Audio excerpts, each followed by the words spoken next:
The rain was relentless, pouring down in sheets that turned the dirt road into a river of mud. Thunder rolled across the hills like cannon fire, and in the middle of that storm a scream cut through the night. A child's scream, sharp, terrified, unforgettable. At that very moment, Daniel Cole, a struggling single father whose hands had once built furniture that graced the finest homes, dropped his rusted toolbox. The sound of it hitting the ground was drowned by the storm, but Daniel didn't notice. His boots splashed through puddles as he ran heart-pounding toward the source of that cry. This is where our story begins, with a man who had already lost almost everything a girl pinned beneath a fallen oak, and a mother who would soon collide with the past she never wanted to face. Follow my story to the end and comment the city you are watching from so I can see how far my story has gone. Daniel was already soaked when he reached the tree line at the edge of the trailer park. The storm had been building all afternoon, rattling loose shingles and bending power lines, but no one expected the century-old oak to split the way it did. A massive branch had crashed down across the narrow road, crushing everything beneath it. And beneath it, trapped and sobbing, was a girl no older than 8. Her bike, a sleek model with chrome handlebars and a paint job far too expensive for this neighborhood, lay twisted and broken in the mud. The bright yellow helmet had saved her skull from splitting on the asphalt, but her small leg was pinned at an unnatural angle under the branch. Mud streaked her designer jacket and tears mingled with rain on her cheeks. Daniel dropped to his knees. His breath came fast, not from the run, but from the sudden fear clawing at his chest. He had seen injuries before he had watched his late wife waste away in hospital rooms, where machines hummed and doctors whispered, but there was something about a child in pain that made his throat close. "Sweetheart," he said softly, leaning close so his voice could reach through the storm. "Don't move. My name's Daniel. I'm going to help you, all right?" The girl looked up at him with wide, panicked eyes. "It hurt," she sobbed. "I can't move my leg." Daniel pressed his palm to the branch. It was heavy, swollen with water, but his body knew leverage. His hands, rough with calluses, had once carved wood into cradles and tables.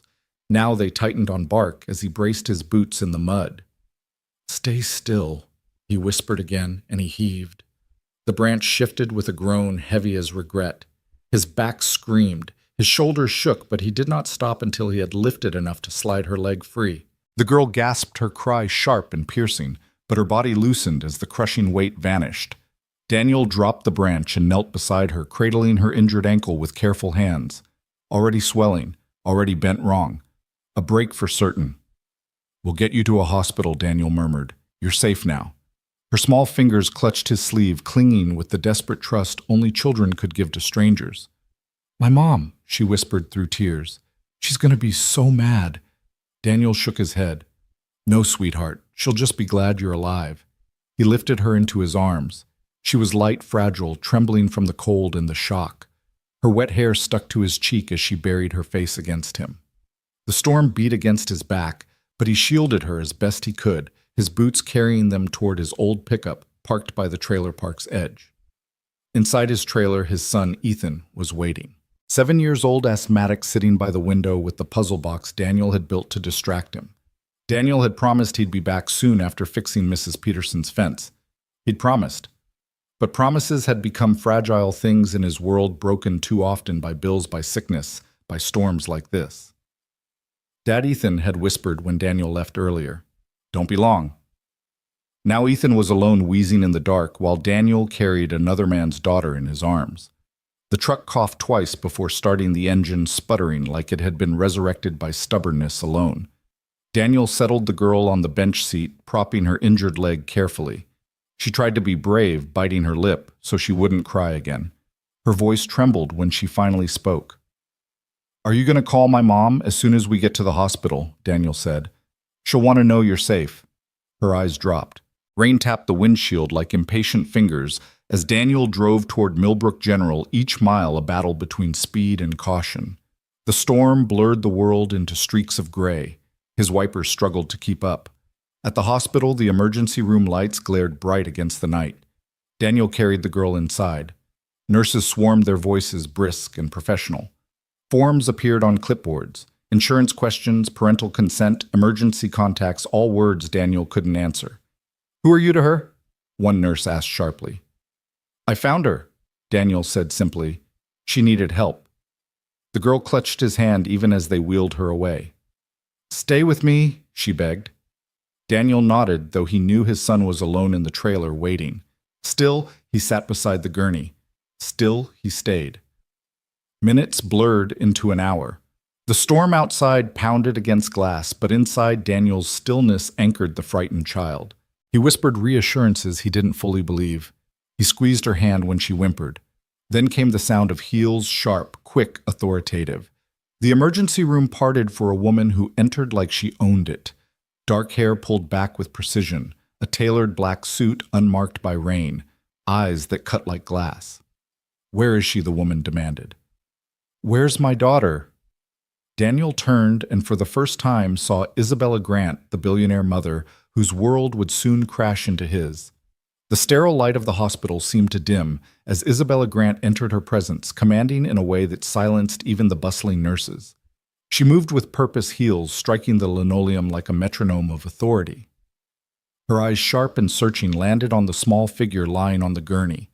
Relief flashed across her features for just an instant before a mother's panic took over. "Oh, Sophie," Isabella whispered, kneeling by her daughter's side. Her manicured hands trembled as they brushed wet strands of hair from the girl's face. "Sweetheart, are you all right? Where does it hurt?" Sophie clung to Daniel's hand, refusing to let go even as her mother's perfume filled the sterile room. The child's lips trembled, her voice a weak whisper. "Mom, this is Daniel. He saved me." The words hung in the air, strange and heavy, connecting two worlds that had never meant to touch. Isabella's gaze shifted for the first time, truly taking in the man standing at her daughter's side. Daniel Cole looked every inch the outsider here. His flannel shirt clung damp to his shoulders, his jeans were caked with mud, his boots still left wet tracks across the tile. His hands, calloused, scarred, bearing the proof of years of labor, rested gently over Sophie's smaller ones.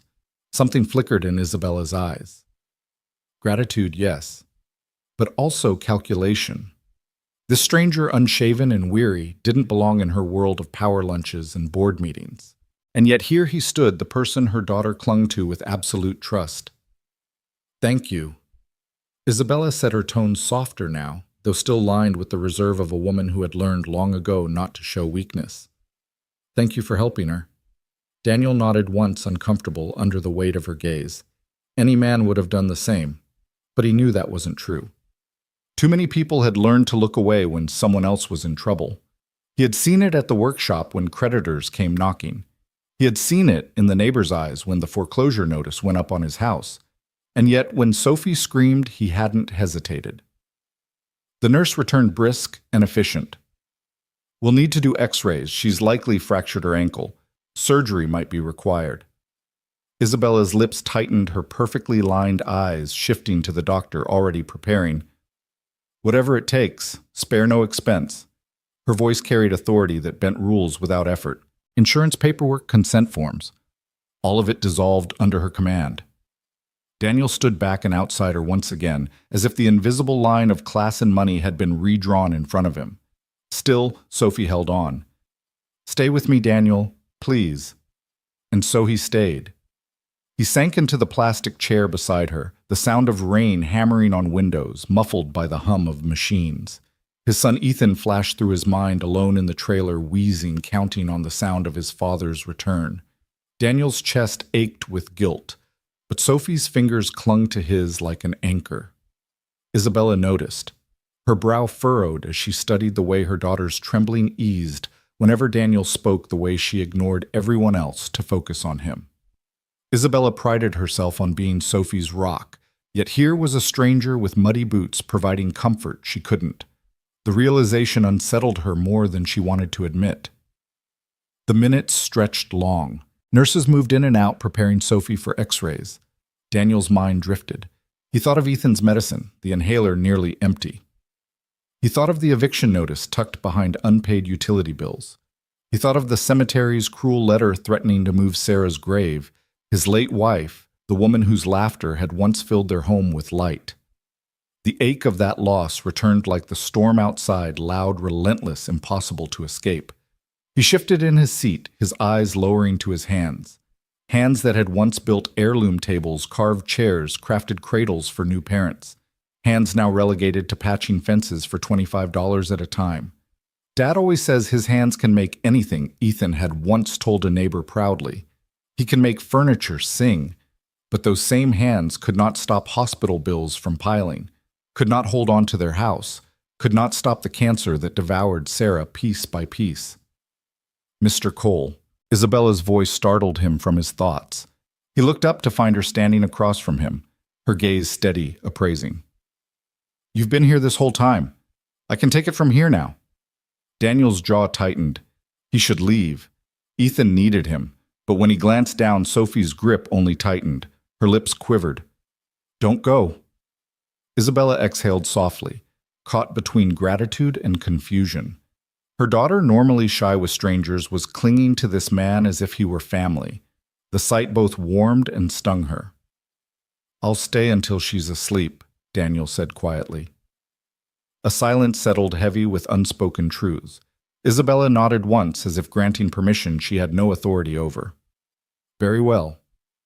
The doctor returned with news the ankle was fractured, surgery was required, but the prognosis was good. Isabella's relief was palpable. She bent to kiss Sophie's forehead, whispering promises of healing and comfort. Yet when Sophie's eyes fluttered with exhaustion, it was Daniel's hand she held. Later, as Sophie was wheeled to X-ray, Daniel found himself alone with Isabella in the waiting room. The storm outside lashed against glass, the sound of rain drumming like restless fingers. Where do you live? Mr. Cole. Isabella's tone was polite, but edged with curiosity. Daniel hesitated. He could see the polished leather of her shoes, the shimmer of diamonds on her wrist. She didn't belong in his world, and he didn't belong in hers, but lying felt pointless. Riverside Mobile Park, Trailer 37. Her eyes flickered with recognition. She knew that place. She'd driven past the sagging trailers on her way to her estate. She'd taught herself not to look too closely, as though poverty might cling if she stared too long. I see, she murmured. Her voice was careful, but Daniel had heard that tone before from doctors, from teachers, from parents of Ethan's classmates. It was the sound of velvet-covered judgment. He looked away, pride burning in his chest. He wanted to leave, to retreat back to the shadows where no one could measure him against their wealth. But Sophie's voice echoed in his mind. Stay with me, Daniel. And so he stayed silent in the sterile room, while across from him sat the woman who would unknowingly hold the key to everything he had lost. The storm outside had not relented. Rain streamed down the tall windows of Millbrook General, streaks of water running like veins across the glass. The world beyond blurred into shadows and distant headlights, while inside fluorescent light buzzed overhead, indifferent to the lives unraveling beneath it. Daniel sat slouched in the plastic chair, exhaustion settling deep in his bones. The gurney where Sophie lay had been wheeled away for X-rays, leaving behind a strange emptiness he hadn't expected to feel. His hands rested on his knees, calloused fingers twitching restlessly as he thought of his son. Ethan was alone. Alone in their cramped trailer, alone with the thin walls that did nothing to keep out the draft, alone with his shallow breaths that sometimes caught in his chest like a lock clicking shut. Daniel's promise to return quickly had been broken yet again. Guilt gnawed at him sharper with every minute that passed. Is she going to be okay? The voice startled him. Isabella stood near the window, her arms folded across her tailored blazer. The glass reflected her face, controlled, elegant, but shadowed with a mother's worry. She'll heal, Daniel replied after a pause. Kids are stronger than we give them credit for. The doctors know what they're doing. The words sounded steady, but Daniel knew the truth. He was repeating lines he had once told himself at hospital bedsides, long nights when Sarah's pulse monitors beeped steadily, deceptively, until they didn't. He forced the memory back down. Isabella turned, studying him with a gaze that could strip paint. She trusts you. Daniel shifted uncomfortably. She was scared. I happened to be there. Any decent person would have stopped. You underestimate what most people are willing to do, Isabella said softly. Her tone carried no accusation, only weary knowledge. Her eyes lingered on him a moment longer before she sat across the small table, her posture perfect even in exhaustion. The silence stretched. It was not companionable nor openly hostile, but thick with the distance of two people pulled from opposite worlds and thrown into the same orbit by accident. Daniel broke it first. "My son's at home. Ethan. He's 7. He surprised himself by mentioning it. Perhaps he felt the need to explain the constant worry etched across his face. He has asthma. Some days are harder than others. Isabella tilted her head, intrigued despite herself. "And you left him alone tonight?" Daniel's jaw tightened. "I didn't have a choice." Her eyes flickered with something he recognized instantly. Judgment wrapped in politeness. He'd seen that look at school orientations from administrators who noted his address on enrollment forms. He bristled, but said nothing more. Moments later, the doors slid open and the gurney returned. Sophie's face was pale, but her eyes lit the moment they found Daniel. "You stayed," she whispered, relief spilling across her features. Daniel nodded, pushing down the guilt that pressed heavier with every glance at the clock. "I told you I would." Isabella moved quickly to her daughter's side, her hands brushing over Sophie's hair and cheek, her voice gentle. Yet Sophie reached again for Daniel's hand, the small fingers wrapping around his with instinctive trust. The doctor arrived, explaining in clinical tones that surgery would be scheduled for the following morning. The fracture was serious, but recovery was expected. Isabella's questions came rapid-fire, efficient, informed. She was used to making decisions to ensuring control. Yet Daniel noticed her daughter's eyes never left him, as though he were the tether holding her together in the storm. When at last Sophie drifted into a medicated sleep, the hospital quieted around them. Isabella straightened her composure, flawless once again. "You should go home to your son," she said firmly, though her eyes betrayed a flicker of gratitude. Daniel nodded, rising slowly. His back ached from lifting the branch. His clothes were still damp, his muscles sore. He hesitated only a moment, looking at the girl whose small hand still twitched as though searching for his. Then he forced himself toward the exit. Outside, the storm lashed at him again, cold and merciless. His truck stood like a weary soldier in the parking lot, its paint chipped its tires, caked with mud. He climbed inside and started the engine, the sound a comforting rumble against the rain. The drive back to Riverside Mobile Park was long and treacherous. The wipers smeared more than they cleared, and Daniel squinted through the downpour, his thoughts a jumble of worry. By the time he pulled into the gravel drive, the storm had become a steady roar. The trailer loomed in the dark, its single light burning weakly in the window. Daniel's chest tightened. He pushed open the door, and there was Ethan sitting at the small kitchen table, puzzle box pieces scattered before him, inhaler clenched in one small fist. "Dad?" Ethan said, his voice rough but steady. "You came back." Daniel's throat ached as he knelt beside him. "Of course I did, buddy. I'm sorry it took so long." Ethan studied him with eyes too old for his years. "You smell like rain. And something else. Like the hospital." Daniel hesitated, then said, "There was a little girl. She got hurt in the storm. I couldn't leave her there." Ethan nodded slowly. "Did you fix her like you fix everything else?" The question cut deep. Daniel wanted to say yes, wanted to promise that everything he touched could be mended, but he had lived long enough to know that wasn't true. Still, he smiled faintly. "I tried." Ethan placed a puzzle piece into the box, the click of wood against wood, echoing in the silence. His small fingers traced the dovetail joints his father had carved. Mom used to say your hands could make anything, even hope. Daniel swallowed hard, staring at those puzzle pieces, each one fitting into another with quiet inevitability. He thought of Sophie's small hand gripping his, of Isabella's unreadable gaze, of the storm that had brought their worlds colliding together. And though exhaustion threatened to pull him under, a strange sense of unease lingered. Something told him this was only the beginning, that the cry he had heard in the storm would echo far longer than the rain outside his window. Morning came dulled and gray, like the sky itself was tired from the night's violence. In the recovery wing, Sophie dozed beneath a warmed blanket, her leg immobilized in a pale cast, the faint scent of antiseptic hanging like a thin veil over everything. The surgery had been clean and quick, a standard reset with bright instruments and steady hands. When she woke, the first word out of her mouth wasn't Mom. It was Daniel. Isabella was there before the word fully left her daughter's lips. She brushed hair from Sophie's forehead, willing a smile to steady. He had to check on his son baby. He'll visit.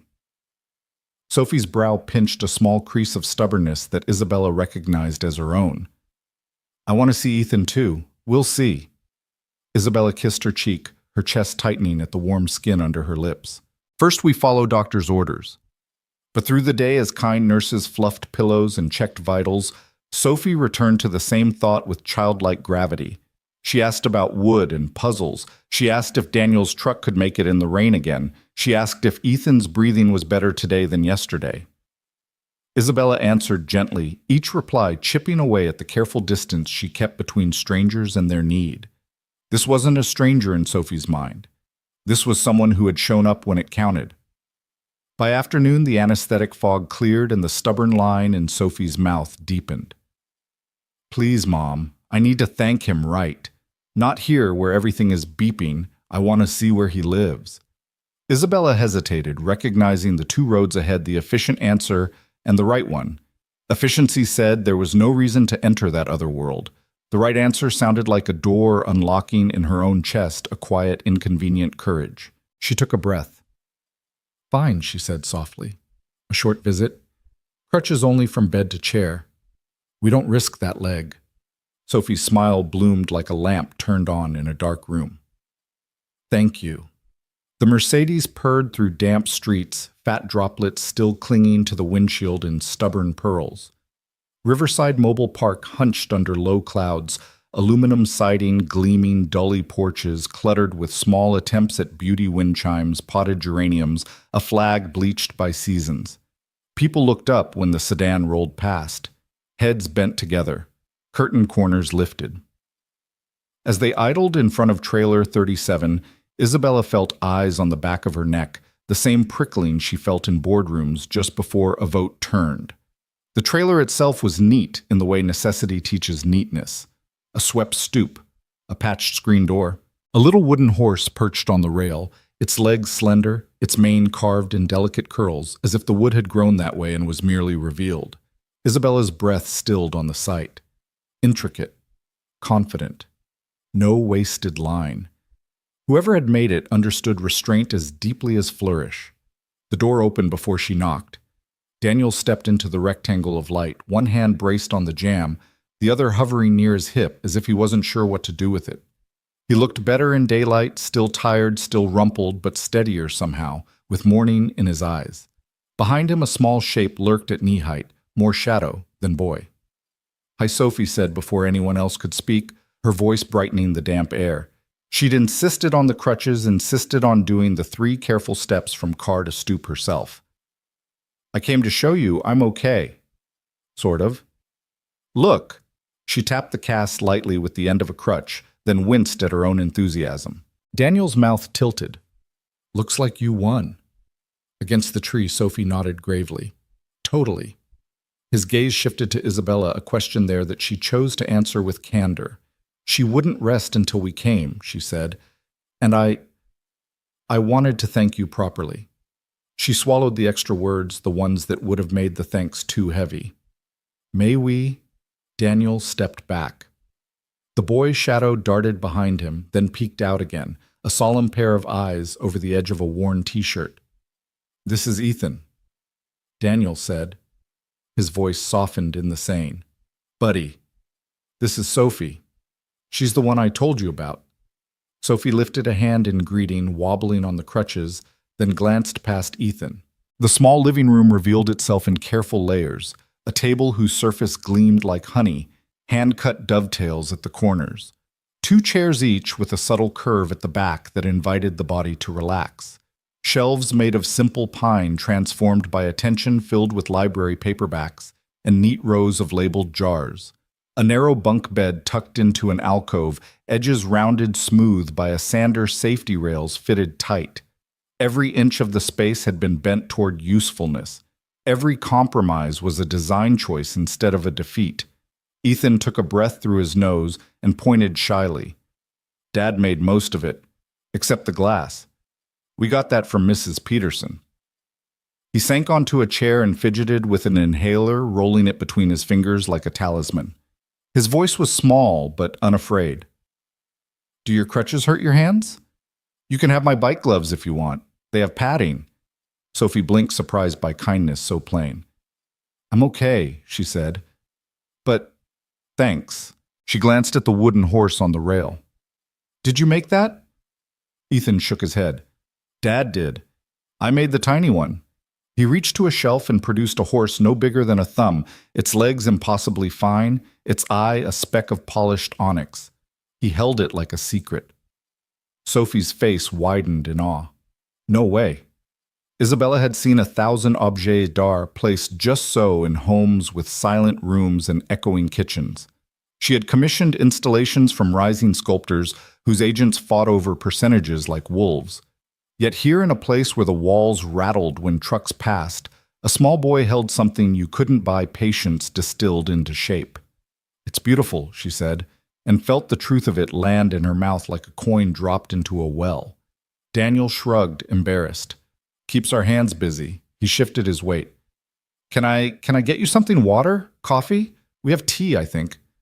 We're fine, Isabella said. She meant it. The air smelled faintly of cedar shavings and lemon oil, clean and bright. Hum of the fridge. Distant radio from a neighbor. The notes of an old country song threading the afternoon. For a moment she wished there were fewer witnesses outside, fewer eyes measuring her car against their weeks of lost overtime. Sophie leaned her crutches against the table and carefully lowered herself into a chair. Dad says I can go back to school in a few weeks, she announced, but no running. Or climbing. Or fun. She wrinkled her nose at Daniel. He didn't say the last one. I made it up. Doctors do hate fun, Daniel agreed lightly. Then to Ethan. Show her the puzzle box Bud. Ethan nodded and went to the shelf, pulling down a small wooden cube whose seams were invisible. He set it on the table, tapped one corner, slid a panel, then pressed a hidden key. A compartment popped open with a satisfying click to reveal a tiny folded paper star. He placed it in Sophie's palm with ceremony. My mom used to call it secret-keeping wood, Ethan said softly. The use of past tense rippled the room. He didn't seem to notice, or he did, and move through it like he had learned to move through narrow hallways at night. Dad says every piece of wood has a song, and you just have to listen until you find it. Sophie studied the star as if it were a diamond. Can I keep it? Ethan's eyes flew to Daniel. Daniel nodded. If you promise to make another wish to put inside. Sophie's reply was immediate. I wish Daniel and Ethan could come to our house. It's big. We have stairs and a piano nobody uses. Isabella felt her spine go rigid. At the same instant, Daniel's shoulders lifted with reflexive refusal. The picture formed in her mind too clearly. Staff waiting, security checking names at the gate.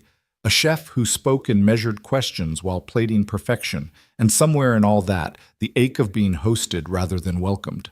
Pride is a blade that cuts both ways, she thought, and you can bleed out politely without anyone seeing. Maybe when your leg is stronger, she said evenly, trying to soften the edges. Daniel's mouth thinned. She caught the shift and recognized it even as she despised it, one syllable too careful, one distance maintained too cleanly. She redirected before the silence curdled. Daniel, what are you working on now? He hesitated. His gaze drifted toward a curtained nook, then back.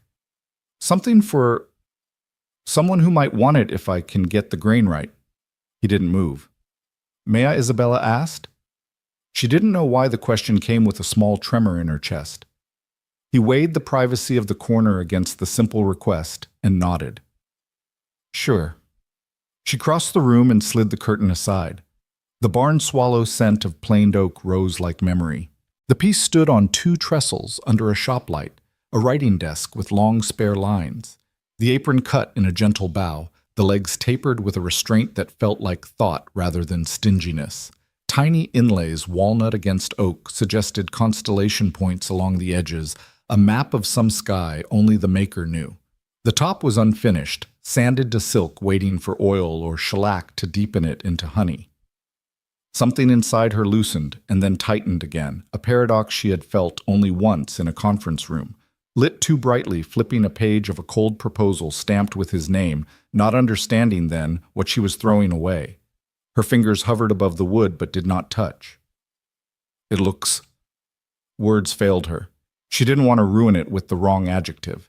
It looks inevitable, she said finally, like it was always meant to be this way. Daniel's throat moved. Compliments sat awkwardly on him as if he had no place to put them. Sometimes it cooperates, he said. Sometimes it doesn't. I fix mistakes until they look like choices. Isabella stared at the bow of the apron and thought of the bow in her life she kept tightening control precision, a string drawn back until the arrow had nowhere left to go. She could see, too, in the shadowed back of her memory, a file folder more dangerous than a blade. She had chosen once. The choice had cut him. "Who is it for?" she asked, though she suspected he didn't know yet. He shook his head. "Haven't decided."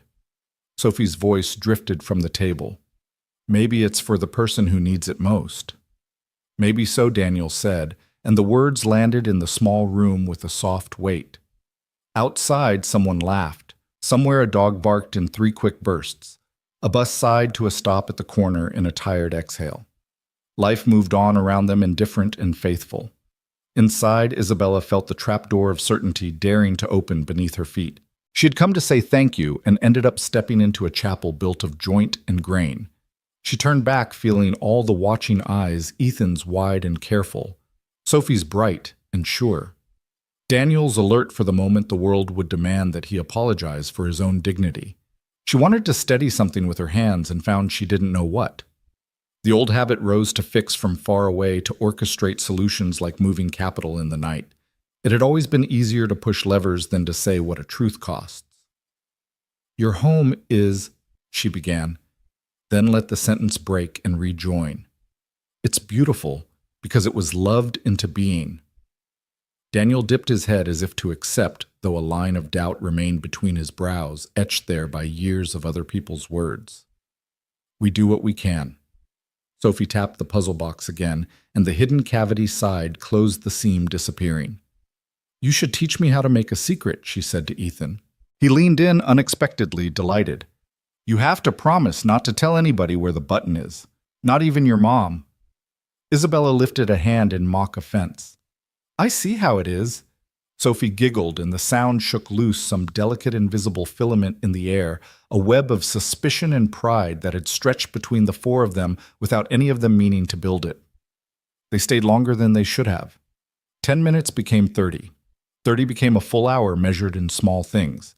Ethan's careful instruction, Sophie's exaggerated concentration, Daniel's quiet pride. When something clicked, Isabella's eyes finding and refinding the shape of that desk in the corner like the curve of a question mark. She caught herself imagining the top finished installed near a window where morning light would spill over paper, a place where someone wrote letters that mattered. When she rose to leave, the neighbors were still curious but less sharp about it. The sedan no longer looked like a threat so much as a weather system moving through unnatural brief now passing. At the door, Isabella reached for Daniel's hand and then changed her mind and set a business card on the shelf, instead embarrassed by the impulse, ashamed of the card. The rectangle of smooth stock looked wrong in this room of textures and earned gloss. It felt like an apology translated into a language that hadn't learned how to speak plain. "Thank you for letting us visit," she said. "And for last night." She swallowed. "For showing up." Daniel nodded once. "You're welcome." Sophie hugged Ethan with one arm and reached for her crutches. "We're coming back," she announced with a child's sovereign certainty. "And next time I'm bringing something to put in the secret box." "What?" Ethan asked. Sophie grinned. "A surprise." On the stoop, Isabella glanced back one last time. Her gaze snagged on the desk, on the bowed apron, and the waiting top on possibilities suspended between what was and what might be. Something clicked inside her, quiet, definite, like a hidden panel sliding open. She didn't know yet what exactly had been revealed. She only knew she wanted to see what was behind it. That night, long after the hospital corridors had emptied of footsteps and the trailer park lights had dimmed to scattered pinpricks in the dark, Isabella Grant found herself awake in her home office. The storm had cleared, leaving the sky outside her mansion's windows sharp with stars, but she hardly noticed. Stacks of files sat on her mahogany desk, neat and controlled like everything else in her life. Quarterly reports, acquisition proposals, a new investment pitch waiting for her signature. Yet her eyes kept drifting past all of it, landing instead on the slim folder she had pulled from the back of her filing cabinet. The name written into the corner in fading ink, Daniel Cole Woodworks. Her fingers hesitated before flipping it open. Inside were photographs, the kind that had seemed quaint and outdated when they first crossed her desk 5 years ago. Handcrafted tables, chairs with impossibly elegant joints, a cradle carved with stars along the rail. The accompanying proposal was passionate but simple, a request for modest funding to expand a workshop into a sustainable business. The words were written in a neat, steady hand. At the bottom, a signature, Jacob Daniel Cole. Isabella's chest constricted. It was the same man. The same quiet figure who had carried her daughter through the rain, the same pair of hands Sophie clung to in fear. She had seen those hands before, though, at the time only as images attached to financial projections. She remembered dismissing the plan as romantically unrealistic, a luxury no one needed in a world rushing toward efficiency. She remembered her own exact words. They burned now like iron in her throat. Artisan furniture is a dying market. You should focus on volume, not craft. Her younger self had been sharp, ruthless, determined to prove that a woman could dominate venture capital by cutting as deep as any man. Compassion had seemed weakness. Dreams had been liabilities. And so she had rejected him, moving on to the next file, the next promising number, the next cold calculation. Now, 5 years later, she had seen where that decision had left him, living in a trailer, piecing together odd jobs, his son wheezing with asthma, while his wife lay beneath a grave he could barely afford to keep. And still, even now, his work sang.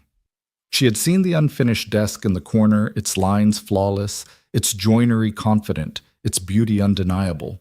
Time and hardship had not dimmed his talent. If anything, they had honed it. She pressed her palm against the photo of the cradle as though touch could erase the choice she once made. But the guilt was sharper than any wood grain beneath her hand. A memory returned unbidden. Her maiden name Cole, spoken at a family reunion long ago. She had left it behind, trading it for Grant in marriage, reclaiming it only after divorce. Now here was another Cole standing before her like some mirror she had not expected. She wondered if fate had been waiting all along, circling back with cruel precision. Down the hall, Sophie's soft breathing carried through the monitors she still insisted on using, even though her daughter was nearly 9. Isabella rose, walking to the doorway of the child's room. Sophie slept soundly. One arm flung across the blanket, the faint outline of Ethan's tiny wooden horse clutched in her fingers. The toy gleamed in the nightlight, rough edges, smoothed by a boy's patient sanding. Isabella's throat tightened. Her daughter had never shown such attachment to store-bought gifts, no matter how extravagant. But one carved horse from a boy in a trailer had won her heart. Returning to her office, Isabella stared at the folder again. For years, she had measured worth by profit margins, by how much a deal could return in 5 quarters. Yet Daniel Cole had built value of another kind, quiet, enduring, made with hands that still believed wood could be coaxed into memory. She had dismissed it, and in dismissing it, dismissed him. She sank into her leather chair and pressed her fingers to her temples. She had told herself countless times that every rejection was just business, nothing personal, that people who failed had done so because they weren't strong enough. But tonight those lies tasted sour. For the first time, she felt the weight of what her pen had destroyed. Her phone buzzed with a calendar alert. She silenced it. Numbers and meetings no longer mattered. What mattered was a man who had once asked for a chance and a decision that had helped shape the ruin of his life. She whispered into the quiet, though no one could hear her, "I'm sorry." But apologies carried little weight when years of loss stood in their wake.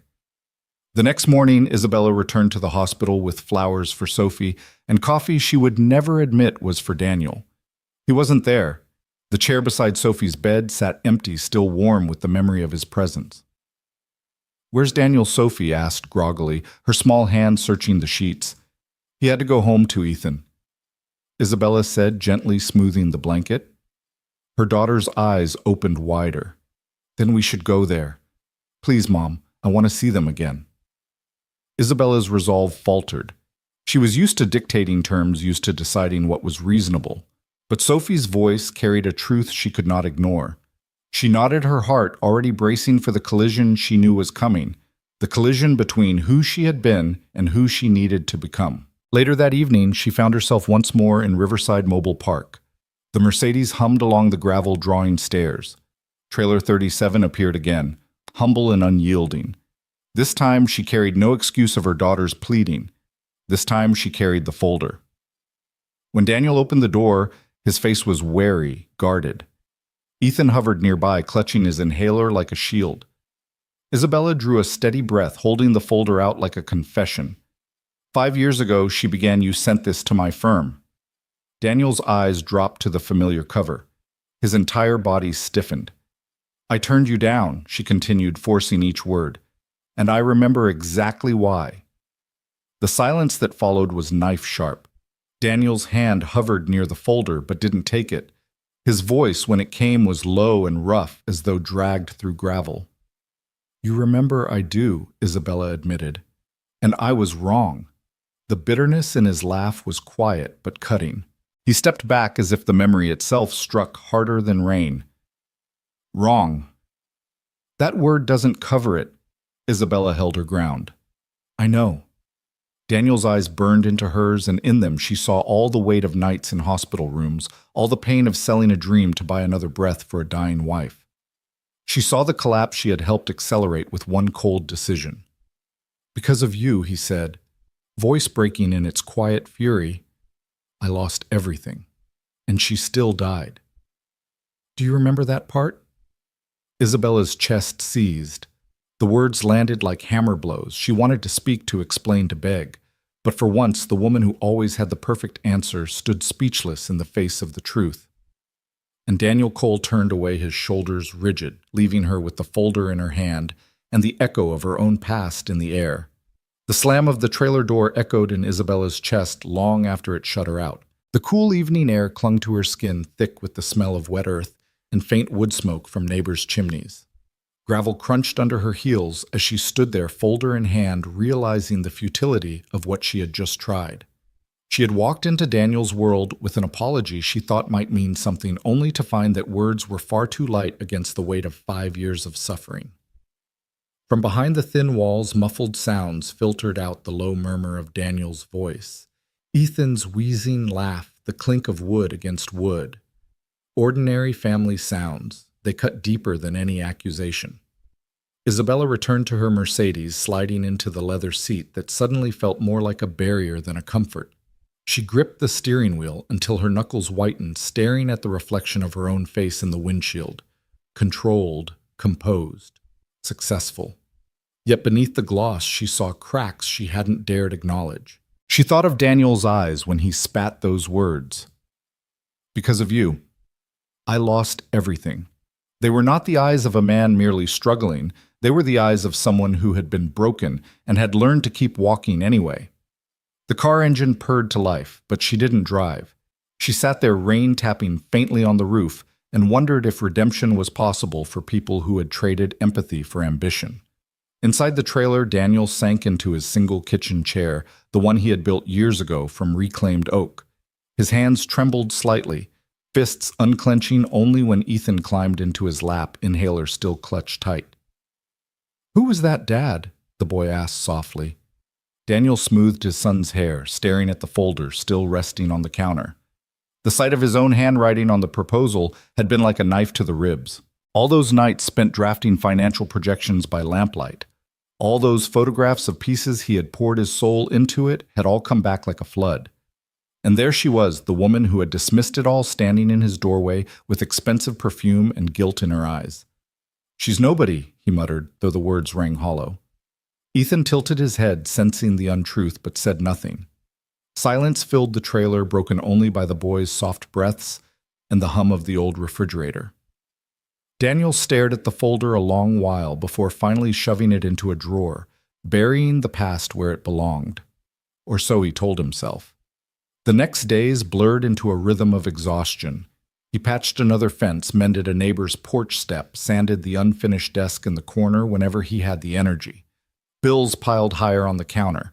A letter from the cemetery arrived, its red-stamped warning like a wound: pay the balance or Sarah's grave would be moved. The number $743 might as well have been 7,000. That night, Daniel sat at the table with the letter spread before him. Ethan worked quietly beside him on a new carving tongue pressed to his lip in concentration. The boy's small hands guided the knife with the care of a surgeon. Each curl of wood that fell seemed to carry away a fragment of the tension pressing down on them. But Daniel could not shake the storm inside. He thought of Sarah, of the promise he had whispered into her hair before the cancer stole her breath. "I'll take care of him. I'll keep him safe." He had meant every word, yet here he was failing to afford even her grave. When Ethan finally looked up, his eyes were full of questions too heavy for his age. "Dad, are we going to be okay?" Daniel swallowed the lump in his throat. He forced a smile, brushing sawdust from his son's cheek. "Yeah, buddy, we're going to be okay." But his voice cracked just enough that Ethan lowered his gaze, unconvinced. Isabella, meanwhile, was not done wrestling with her conscience. In her office late at night, she pulled out Daniel's folder again and again, unable to shove it back into the shadows. She remembered her own rise, how she had clawed her way into boardrooms full of men who doubted her, how she had hardened herself into steel so their words would not pierce. But at what cost? Her daughter had asked her an innocent question earlier that evening, one that left her breathless. Why doesn't Daniel live in a big house like us if he can make things that beautiful?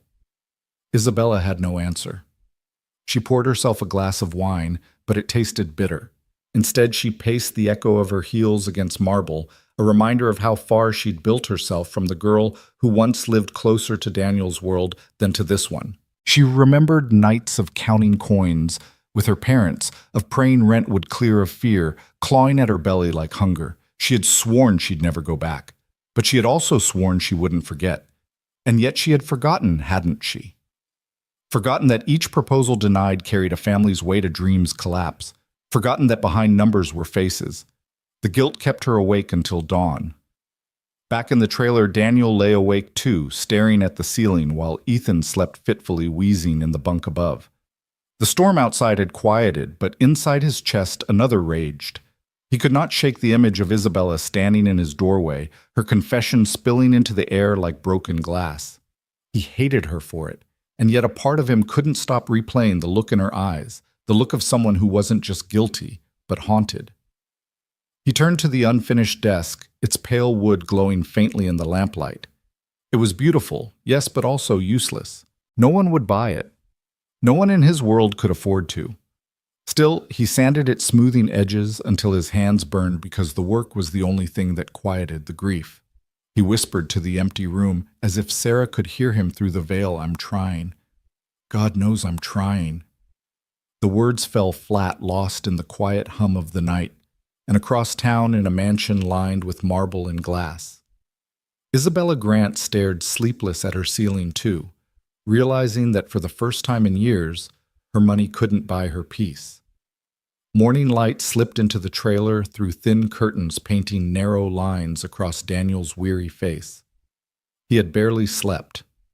The letter from the cemetery still sat on the table where he'd left it, the red ink a wound that refused to heal. $743 stood between his wife's grave and indignity. He rubbed his eyes and whispered to the silence, "How much more can they take from us?" Ethan stirred in the bunk above, coughing himself awake.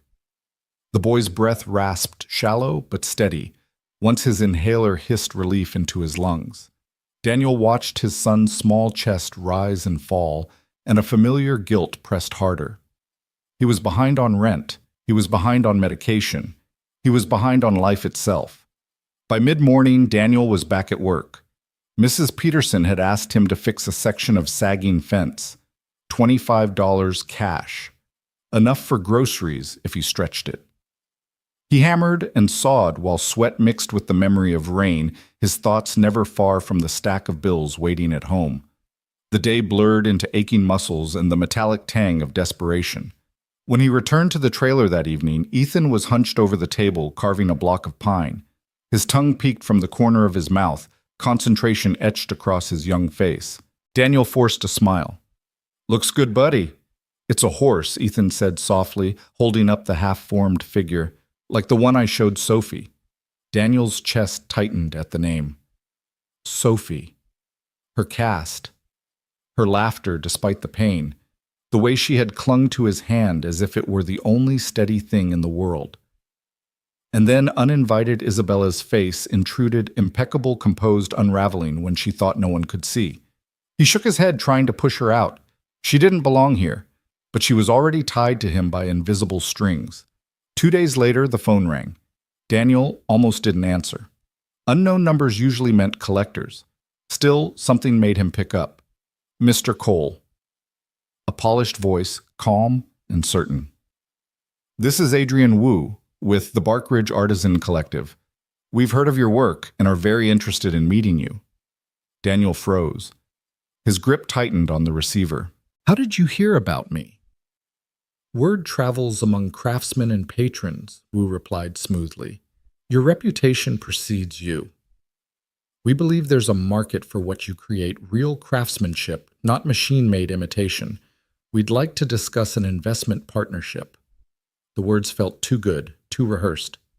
Daniel's first instinct was suspicion. He thought instantly of Isabella, her guilty eyes, her presence in his trailer. Was this her doing? Was this charity dressed as opportunity? Look, Daniel said carefully, I'm not in a position to... We're prepared to fund a workshop. Wu interrupted gently. Provide proper tools, materials, even a living stipend while you establish yourself. All we ask in return is exclusivity. You would retain creative control, but we would handle distribution. Daniel's heart hammered. He imagined the desk in the corner, finished displayed in a showroom instead of gathering dust. He imagined Ethan breathing easier in a home with clean air, a room of his own medicine always on hand. But pride stabbed sharp. He had been burned before. He had been rejected and left to drown. Was this salvation or another trap? Send me the details in writing, he said finally, his voice firm. Of course, Wu agreed smoothly. We'll arrange a meeting tomorrow. In the meantime, consider this a chance to reclaim what you've lost. After the call ended, Daniel sat in silence staring at the wall. His hands shook. Hope was dangerous. Hope had betrayed him before. Ethan padded over, holding out the small wooden horse. You look scared, Dad. Daniel swallowed hard, wrapping his son's fingers around the carving again. Maybe I am. That night, sleep eluded him. He sat at the table, bills spread before him like a jury. The cemetery notice glared red. The pharmacy reminder sat unopened. His truck needed repairs. His son needed medicine. And then in the corner, the unfinished desk seemed to glow, waiting, daring him to believe. He whispered to the darkness, Sarah, what would you tell me? Take the risk or walk away. The silence answered with the tick of the clock, the steady rasp of his son's breathing, the weight of everything unsaid. Meanwhile, across town in her mansion of marble floors and high windows, Isabella sat in her study, phone pressed to her ear. Did he bite? She asked quietly. On the other end, Adrian Wu's voice was calm, cautious, but yes. He'll meet tomorrow. Isabella closed her eyes, relief rushing in like a tide. She swirled the wine in her glass, but didn't drink. Good. He deserves this chance. He just can't know it comes from me. Understood. The line went dead, leaving Isabella alone with her reflection in the dark window. For the first time in years, the woman staring back at her did not look untouchable. She looked human, haunted, unsure if redemption was something one could orchestrate or something that had to be earned the hard way. And in the silence, with the storm clouds gathering again in the distance, two lives moved closer to colliding once more, one grasping for a chance, the other desperate to give it without being seen. The next morning broke damp and gray mist clinging low over Millbrook like a veil the sun was too tired to lift. Daniel pulled on his flannel shirt, its elbows worn thin, and tried to ignore the way his stomach twisted. He had agreed to a meeting, though every instinct screamed caution. Still, what choice did he have? He couldn't keep patching fences forever. Not when Ethan's medicine and Sarah's grave weighed heavier each day. Ethan sat at the table leg, swinging inhaler beside him like a faithful companion. He chewed on toast while watching his father pace. What's wrong, Dad? Daniel forced a smile. Just a meeting today. Some folks who want to see my work. Like, buy it. Ethan's eyes lit. Maybe Daniel said, though his voice carried the hesitation of a man braced for disappointment. He ruffled his son's hair and added quietly, Don't get your hopes too high, buddy. Sometimes things that sound good turn out not to be. Ethan nodded solemnly, the way only children who have seen too much hardship can. By noon, Daniel stood outside a small cafe on Main Street. He wiped his palms on his jeans as a sleek sedan pulled up. From it stepped a man in a tailored suit, not flashy but precise. Adrian Wu was younger than Daniel had expected, maybe early 40s, with calm eyes and a confidence that seemed practiced but genuine. Mr. Cole Wu greeted warmly, extending his hand. "Thank you for meeting me." Daniel shook it wary but polite. "You said you wanted to see my work." "I do." Wu gestured toward the truck parked nearby. "Do you have any pieces with you?" Daniel led him to the bed of the pickup where, wrapped in a tarp, the unfinished desk lay like a patient waiting for surgery. Wu's eyes widened the moment he saw it. He ran his fingers gently along the bow of the apron, the dovetail joints, the constellation-like inlays. "This is extraordinary," Wu murmured. "Hand-cut joints, perfect symmetry. Do you know how rare this is now?" Daniel crossed his arms. "Rare doesn't pay the bills." Wu looked up sharply as if measuring the man before him. Then he nodded. "That's exactly why we're interested. There's a market for authenticity for heirloom pieces. People are tired of mass production. They're willing to pay a premium for craftsmanship like this." The words were exactly what Daniel wanted to believe, but they landed too neatly, too rehearsed. He narrowed his eyes. "Why me? There are other craftsmen out there." Wu smiled, unbothered. "Because your name came up more than once. People remember your shop. Even in failure, reputation lingers. And frankly, Mr. Cole, your circumstances make you undervalued. You're a hidden treasure. That's the kind of investment our collective looks for." Daniel bristled at the word circumstances. He heard what wasn't said, poor, broken, desperate. He had lived long enough to recognize pity dressed as business. But then Wu spoke again, his tone shifting. "We would provide a workshop, fully equipped, professional grade, a cottage beside it for you and your son, a monthly stipend to cover essentials while you rebuild. In exchange, exclusivity, all your work marketed through our collective for 3 years. You keep creative control, we handle business and distribution." Daniel's breath caught. The offer was almost absurd in its generosity. Too perfect, too clean. He felt his pride flare a shield against hope. "Sounds like charity," he said flatly. Wu shook his head. "No. It's partnership. You bring the craft, we bring the reach. And if you succeed, we succeed. That's business." Daniel looked away, jaw tight. He could see Ethan's face in his mind eyes, wide chest rattling, small hands building toys with dull blades because proper tools were too expensive. He thought of Sarah's grave and the cruel letter threatening to move her. Pride was a luxury. Ethan's future wasn't. "I'll need to see everything in writing," he said finally. "Of course," Wu replied smoothly. "I'll send the contracts tomorrow." They parted with a handshake, but Daniel's chest remained tight. He drove back to the trailer, the road winding past the cemetery. He pulled in without meaning to. Sarah's stone stood quiet among others, the grass damp with dew. Daniel crouched before it, pressing his palm to the granite. "I don't know what to do," he whispered. "This feels too easy, too convenient, like the moment I let myself believe someone's going to take it away again." The wind rustled through the trees, the sound hauntingly like Sarah's voice in the kitchen when she used to ground him.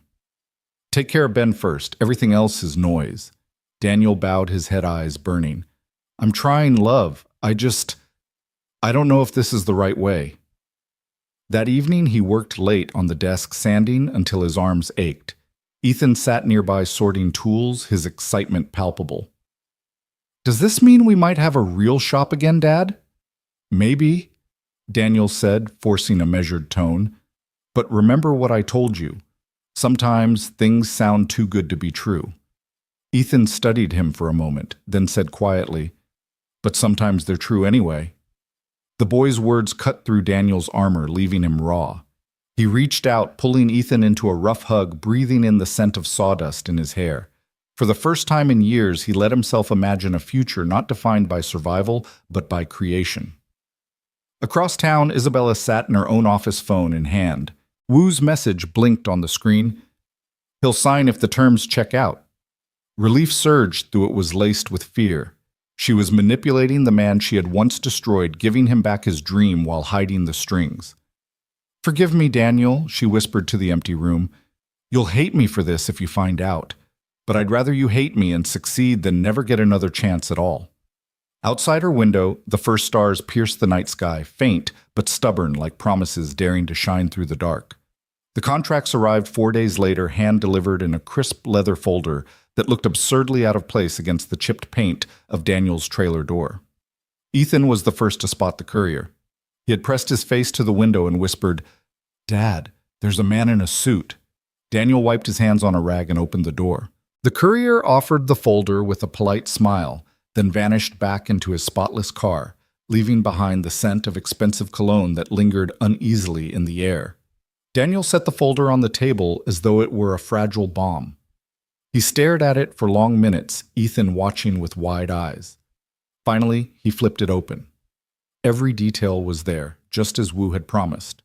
A fully funded workshop, a cottage, a stipend, and exclusivity for 3 years. The legal language was dense, but without traps. He read it twice, searching for hidden clause, but found none. If anything, the terms leaned in his favor, too much so. It felt unreal, too easy. That night, after Ethan had gone to bed, Daniel sat alone at the table, the contract spread before him under the glow of a single lamp.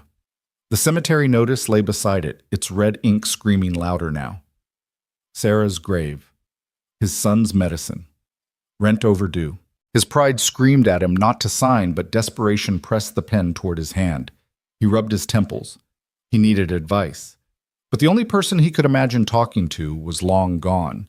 His eyes lifted toward the photo of Sarah on the wall, her smile frozen in time. "What do I do, love?" he whispered. "Do I take the chance, even if it comes from hands I don't trust?"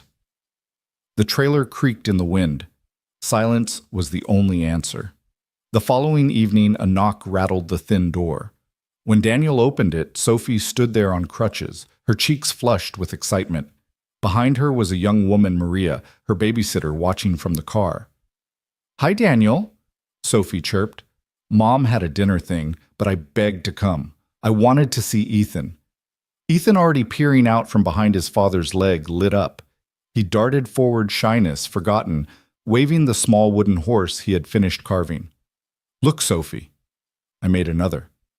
Sophie's eyes widened. "It's beautiful. Better than the last one." The children's laughter filled the cramped space, displacing the gloom that had settled there. For a moment, Daniel let himself breathe easier. But then Sophie unzipped her backpack with a flourish. "I brought something," she announced, pulling out a wrapped package. The paper peeled back to reveal a gleaming set of carving tools. Sharp chisels, precision knives. Sanders, the kind Daniel had coveted for years but could never afford. Ethan gasped, his small hands trembling as he touched the tools reverently. "They're perfect," he whispered. Daniel's stomach clenched. He stepped forward quickly, his voice rough. "Sophie, these are too much. I can't let you." "It was my idea," Sophie cut in. "I told Mom Ethan was an artist, and she said real artists need real tools." Daniel froze. "Isabella." "Of course." He crouched down, his eyes level with Sophie's. "Sweetheart, you shouldn't bring gifts like this. It's too much." Sophie's lower lip trembled, and Daniel felt his resolve falter. Ethan stood clutching one of the chisels, his face glowing in a way Daniel hadn't seen in months. The boy's excitement was pure, untainted, a light in the dark. To crush it would be cruel. Daniel exhaled slowly, finding a middle ground. "All right, but only if you promise to thank your mom for me, and tell her she doesn't need to do this again." "Okay." Sophie nodded vigorously, relief washing over her. That night, long after Sophie had left, Daniel sat watching Ethan test the tools the boy's small hands steady as he carved details into the wooden horse. His face glowed with joy, with possibility. Daniel leaned back, heart aching. His pride had always been his armor, but now he wondered if that armor was trapping Ethan in the same cycle of scarcity. Perhaps pride had to bend if his son was to breathe freely again. When Ethan finally fell asleep, chisels still clutched in his hands, Daniel made his decision. He picked up the pen and signed the contract. He sealed the envelope ready for tomorrow's courier. He whispered into the still night, his voice both prayer and surrender. "I hope this is the right choice." Across town, Isabella sat in her study phone pressed to her ear. Wu's calm voice reported, "He signed." Relief swept through her chest, but so did unease. She had orchestrated everything from the shadows, but deception was still deception. She stared at Sophie's crayon drawing on the wall, a sketch of Ethan and his wooden toys, bright and simple. "Please don't hate me when you find out," Isabella whispered into the quiet. "I just wanted to give you back what I once took away." Outside, the storm clouds had cleared. But in both Daniel's trailer and Isabella's mansion, the air still hummed with tension, the kind that precedes the next inevitable clash. The morning the courier returned to collect the signed contract, Daniel stood at the doorway with the envelope in hand. His fingers lingered on it as though releasing it meant surrendering more than paper. The man in the pressed suit accepted it with a polite nod, slipping it into his briefcase before disappearing down the gravel road. Daniel shut the door, leaned his forehead against the frame, and exhaled a breath he hadn't realized he'd been holding. For better or worse, his choice was made.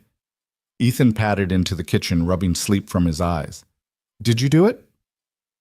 "Dad?" Daniel nodded. "I did." "Does that mean—" Ethan's voice trailed with cautious hope. Daniel crouched, meeting his son's gaze. "It means things might change. We'll have to wait and see." Ethan broke into a grin, clutching the new chisel to his chest like treasure. For the first time in a long while, Daniel let himself return the smile. 2 weeks later, Daniel and Ethan stood in front of a renovated barn on the outskirts of town. The structure gleamed with fresh paint and sturdy beams, its wide doors thrown open to reveal row upon row of gleaming tools, stacks of fine lumber, and benches large enough to spread out his biggest projects. The smell of sawdust and varnish already hung in the air, warm and welcoming. Ethan's eyes went round. "It's huge," he cried, darting from station to station, running his hands over clamps and planes, as though they were toys in a wonderland. "Dad, it's like magic." Daniel's throat tightened. He trailed a hand along the polished workbench, his heart pounding with disbelief. Everything he had once lost, everything he had thought gone forever, stood before him, resurrected. Wu appeared at his side, calm as ever. "This is yours now. A proper space for a craftsman. Your cottage is through there." He pointed toward a small 2-bedroom home tucked behind the barn smoke, curling lazily from its chimney. Daniel swallowed hard words, failing him. His hands trembled as he touched the edge of the bench again. "It's more than I expected. It's what you deserve," Wu said simply. That evening, Daniel carried Ethan over the threshold of their new cottage. The boy immediately claimed the smaller room, spreading his carvings across the desk, as if to christen the space. Daniel stood in the kitchen, staring at cupboards that weren't empty, at walls that weren't cracked. For the first time in years, he felt stability beneath his feet. But as night fell, unease returned. Too perfect. Too generous. He thought of Isabella again, of the way she had looked at him in the hospital, guilt etched deep in her features. Was she behind this? Was his pride being tricked into swallowing charity dressed as opportunity? He couldn't know. Not yet. Days turned into weeks. Orders flowed in through the collective custom dining tables, heirloom cabinets, intricate chairs. Daniel worked with a vigor he hadn't felt in years. His hands remembered. His body remembered. Each piece he crafted carried Sarah's memory. Each dovetail joint, a quiet promise to Ethan that their future would be different. The boy thrived. His breathing eased in the cleaner air. His cheeks grew less pale. His laughter returned in bursts that filled the cottage. Daniel sometimes caught him sitting by the window, sketching ideas for new carvings, dreaming in ways Daniel hadn't dared since before Sarah's illness. One afternoon, while polishing the surface of a walnut table, Daniel heard the crunch of tires on gravel. He stepped out into the sunlight and froze. The black Mercedes was back. Isabella stepped out, her heels sinking slightly into the soft earth. She wore no business armor this time, no sharp suit, no perfectly pinned hair, just dark jeans, a simple blouse, and eyes that carried both hesitation and resolve. Daniel's jaw tightened. "What do you want?" She took a breath. "To see the workshop, and to thank you again for saving Sophie." "You've already done enough," he said sharply. Her eyes flickered, but she held his gaze. "Daniel, I know you don't trust me. You have every reason not to. But Sophie keeps asking about Ethan. She misses him. As if on cue, Ethan emerged from the cottage, his carving knife still in hand. His eyes lit at the sight of Sophie, who hobbled out of the car on her crutches, her cast now scrawled with signatures and doodles.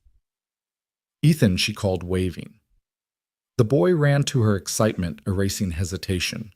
They bent together over the latest carving laughter spilling into the air like sunlight breaking clouds. Daniel's chest ached. He wanted to push Isabella away to tell her she had no place here. Yet seeing their children together unburdened by pride or class or history, something inside him softened. Isabella stepped closer, her voice low. They don't see the walls we've built. Maybe we shouldn't either. Daniel studied her conflict raging behind his eyes. Finally, he turned back toward the barn. Fine, come in. But don't expect me to forget. She nodded. I wouldn't ask you to. Inside the barn smelled of fresh shavings and promise. Isabella walked slowly, trailing her hand along a finished chair, her fingers trembling slightly. It's beautiful, she whispered. You've always had a gift. Daniel's jaw clenched. Funny. That's not what you said 5 years ago. The words cut, but Isabella didn't flinch. She turned to face him fully, her voice quiet but steady. I was wrong, and I will spend as long as it takes trying to make it right. Their eyes locked his with years of anger and survival, hers with guilt and determination. Between them, the children's laughter rose clear and bright, weaving through the rafters like music neither could ignore. Isabella drove away from the barn with the window cracked and the smell of cedar shavings still clinging to her hair like a benediction she hadn't earned. Gravel hissed under the tires. Out beyond the fields, the evening spread in bands of lavender and tangerine, and the wind moved through the grasses like a hand smoothing a wrinkled sheet. She kept both hands at 10 and 2, the posture of a woman who trusted control more than grace. Back in the workshop, the day thinned into gold. Daniel set a finished chair on the bench and stood back, head cocked, body still. The thing looked simple, almost plain, until you noticed the curve of the back rail, the way it invited the shoulder blades to rest, the way each tenon sat like a promise snug in its mortise. He reached for a rag and burnished the edge with slow, small circles. Ethan and Sophie leaned in foreheads, nearly touching the cast on Sophie's leg, scribbled with doodles, and a single neat signature, Ethan, carved with a carpenter's pencil, like a vow. Now Sophie whispered, eyes wide to the ritual. Now Daniel said. He lifted the chair and let it kiss the floor. No wobble. The sound was a soft, certain thud, like a heartbeat heard through a wall. Outside the open doors, the Mercedes had vanished down the lane, but Isabella hadn't left them entirely. She turned onto the county road and pulled over beneath a cottonwood where the bars on her phone held steady at 3. Adrian, she said when the call clicked alive, bumped the coal pieces to the front page of the catalog, but no feature story. I don't want a spotlight, just placement, quiet and unmistakable. Yes, Ms. Grant Wu said. The umber warmth of his voice was a balm against her nerves. We can do a designer spotlight without naming benefactors. No spotlight, she repeated. Let the work speak, raise the prices to where they should be, and see if Mrs. Avram's interior team in Tribeca is still hunting that long table she wanted old-world joinery without the museum plaque. Daniel's ash slab would make her cry. A pause. Understood. Also, one of the boutique hotels in Jackson wants 3 benches for the lobby. Your call. Take it, she said. But stagger deliveries. I don't want Daniel drowning in promises. You're protecting him, Wu said gently. I'm protecting the work, she lied, then closed her eyes because lies sounded thinner now, easier to tear. In the barn, late light lifted sawdust into the air like snowfall. Daniel showed the kids how to read grain with fingertips, not just eyes. See how it runs east to west. He tilted a board and sunlight found the cathedrals. Push a chisel across it wrong, and the wood will punish you. Push with it, and it sings. What does oak sing? Sophie asked, palm tentatively on the board, as if listening for a heartbeat. Bread and windows, Ethan said, solemn. It smells like toast when it gets warm, and like when Dad opens the kitchen window in summer. Sophie tried it, eyes closed. Oh, she breathed. Now I hear it. Daniel watched them in the glass of the window, 2 heads bent together, one dark, one fair. He didn't look at Isabella's empty parking spot.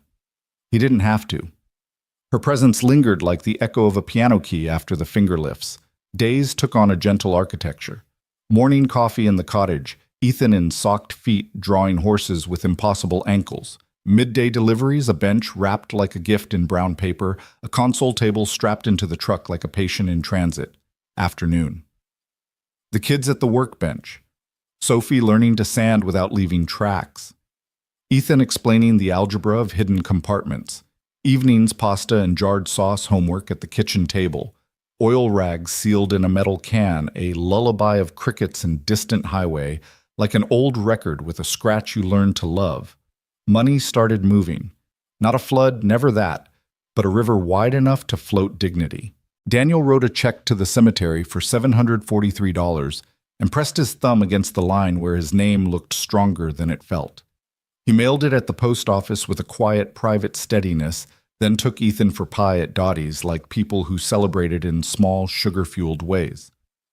The first coal piece to travel far went to New York. A courier arrived with white gloves and a padded crate, eyebrows rising when he saw the source. A barn, not a showroom.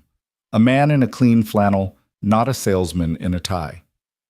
Daniel and Ethan carried the table to the truck bed with a choreography they had learned together over years of moving more sorrow than wood. Sophie limped alongside, one hand steady on the crate, a serious helper. When the tailgate slammed, the sound rang like a bell. Ethan waved until the courier's van turned out of sight. "Do you think they'll eat around it?" he asked, face earnest. "Like a family." "I think," Daniel said. His voice caught between hope and a tremor he wouldn't name. "They'll pass bread and not realize they're touching something someone made for them."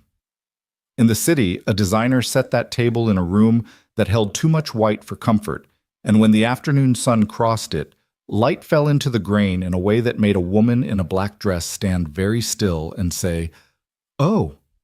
But Daniel would never see that, and the work didn't need him to. At a staff meeting uptown, Isabella clicked her pen closed to stop herself from signing something she didn't want. A junior partner pushed a roll-up strategy to absorb a family lumber mill. "We can grind them down on delivery timelines and buy the debt at a discount," he said, smiling like a man who had never watched anyone lose a house. "No," Isabella said. "Crisp. We'll offer fair terms or nothing. People remember who saved them and who made them bleed." The room shifted a surprise ripple. A few eyes flicked toward her, recalculating. She didn't care. She thought of a man in a barn who burnished edges until they gave back a little light, of a boy whose breathing steadied when the air smelled like sap, of a girl who slept with a wooden horse beside her cheek. She signed a different set of papers that afternoon, a sponsorship for a vocational school's woodworking program, a small grant to the clinic near Riverside for pediatric respiratory care. She deleted her name from the notes. Let it move as weather does, felt, but not seen. She tried not to park on the lane by the barn on the days she came, but sometimes she did. She'd stop short of the fence, cut the engine, and listen. Laughter spilled out to her like music from a porch she didn't yet deserve. In those moments, she became a mother first, a benefactor second, a penitent always. When Sophie begged to go in, Isabella went in. When Sophie bent over Ethan's shoulder to watch a puzzle lid slide open, Isabella stood with her hands behind her back because she didn't trust them not to touch. One evening, Daniel was planning the edge of a cherry board when Isabella stepped inside. She had a paper bag in one hand, bakery cookies still warm, and her body held the hesitance of someone knocking without knuckles. The plane sang.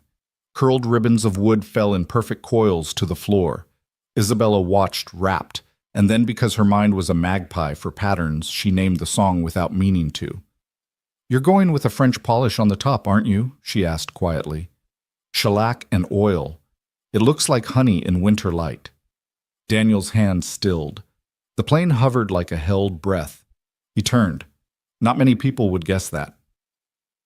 "I read," she said, a small, embarrassed half-smile. "Sometimes at 3 in the morning." She didn't say what his old proposal marked in her notes with the words she'd used to kill it. "Research done too late, feels like prayer." He set the plane down the metal kissing wood. "Oil is forgiving," he said. "It lets you touch a piece again years later and mend the dull places." "And varnish?" she asked. "Varnish is certainty," he said. "Protection so solid you forget there's something living under it." Sophie broke the delicate wire of that moment by announcing she could now sand without leaving stripes. Ethan confirmed this with the solemnity of an expert witness. They set to their work again, and Isabella moved carefully through the barn, setting the paper bag on a shelf, glancing at the crates stacked by the door. A moth logo Barkridge's mark graced each shipping label, its geometry eerily close to the one her brand team liked to use on seasonal portfolios.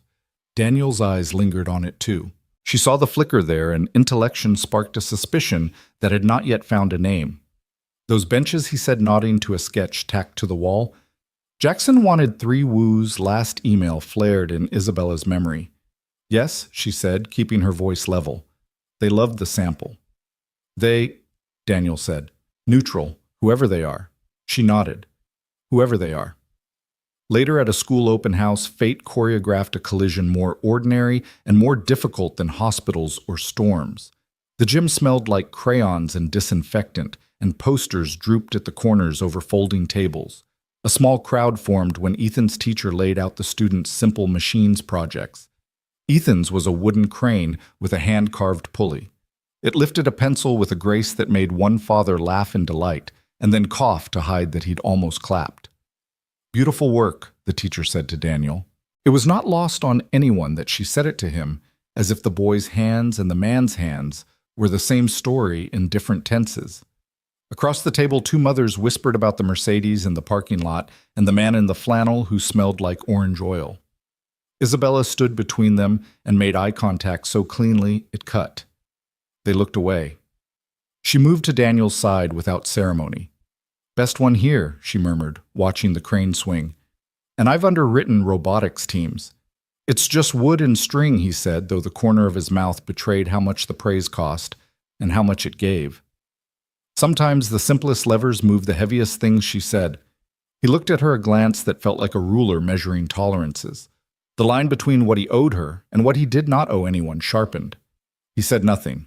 She pretended not to notice and cheered when Sophie perched on her crutches like a small queen held up Ethan's pencil as if it were a flag. The weeks clicked forward, a sequence of small increments like the teeth of a gear. Daniel learned the particular silence of the barn at night, when the last light bled out of the west and the rafters held the day's heat like a sleeping animal. Sometimes when Ethan had drifted off and even the radio had gone quiet, he'd stand at the unfinished writing desk, his white whale, his confessional. He'd lay his palms flat and close his eyes and try to feel when it wanted to be finished. Not yet, the wood said. Not yet. Isabella, in her car in the lane, watched him through the wash of her own breath on glass. She wanted to tell him. Every time she came, she wanted to put the truth on the bench like a crooked board and say, "Help me plane it straight." Every time she swallowed it back and told herself she was protecting the work, the children, the fragile truce, but the lie became heavier, like clamps left on overnight. One night after the kids had been bundled into the cottage with hot cocoa and a cartoon, she lingered in the doorway of the barn while Daniel wiped his hands. The light made a halo out of the floating dust. "Do you ever worry," she asked, "that a piece will never forgive you for starting it?" He looked at the desk. "All the time." "What makes you know when it's ready, when it belongs to itself?" he said. "Not to me. I stop when I can't hear my voice in it anymore."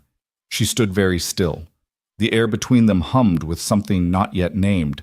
"I'm trying," she said. So quiet, he almost didn't hear it. Daniel's eyes flicked to the shipping labels, to the moth, to the clean corners of the contracts he reread on bad nights, searching for shadows. He nodded once, a motion that could mean anything, that he'd heard her, that he understood nothing, that he'd decided to let tomorrow carry what he couldn't. He turned back to the desk and set a fingertip in a swirl of dust, drawing a tiny constellation. She recognized it before she knew why. 3 points, then 2, then 1. Orion's belt offset by a star that shouldn't be there. The same pattern had lived in a margin of an old proposal once upon a time, doodled by a man dreaming out loud on paper he hoped would change his life. Isabella's mouth opened, then closed. She stepped back into the cool dark, the cookies forgotten on the shelf, and let the night hide her as the barn light clicked off. That week, a padded envelope arrived with a remittance from Barkridge, tidy and generous and almost suspiciously prompt. Daniel slid it with a shop knife and lifted out the check. He stared. The amount was correct. The signature at the bottom belonged to an administrative officer he didn't know. Beneath it in faint watermark, a holding company name, he did Grant and Morrison Holdings, the sort of entity that quietly owned quiet pieces of many things. His thumb paused over the letters. He felt the floor tilt as if the barn had sighed. Out the window, Ethan and Sophie were laughing in the yard, the sound lifting into a sky as blue and blank as a gessoed panel waiting for the first mark. Daniel folded the check and slid it back into the envelope without a word. He set it on the workbench beside the unfinished desk, beside the rag that smelled like lemon and linseed beside the life he was trying to glue together with joints invisible and strong. The moth on the crate watched him with its geometric eye. And somewhere down the lane, a Mercedes idled engine low, a woman at the wheel, gripping it hard enough to whiten knuckles, trying to find the courage to tell the truth before the truth found him without her. The envelope sat on the workbench for 2 days before Daniel dared touch it again. It seemed to breathe in the dark, whispering questions he wasn't ready to ask. He worked around it, carving and sanding, finishing orders, pretending it wasn't there. But every time he passed, his eyes snagged on those faint watermark letters, Grant and Morrison Holdings. That name had weight. He remembered it vaguely from years ago when he'd still been fighting to keep Sarah alive, when every late-night search for funding led to faceless firms and silent rejections. Now here it was, stamped across the paper that promised him a future. He wanted to believe this was coincidence, but in his gut he knew better. On the third evening, while Ethan was bent over his sketch pad and Sophie leaned beside him offering suggestions, Daniel slipped the envelope into a drawer. Out of sight, but never out of mind. Later, after both children had gone to bed, Daniel stepped outside into the night air. The barn loomed dark against the stars. He lit a cigarette he had promised himself he wouldn't touch again and inhaled as though the smoke could burn away the unease. Across the yard, the cottage windows glowed faint with warmth, reminding him why he'd signed. Ethan. Always Ethan.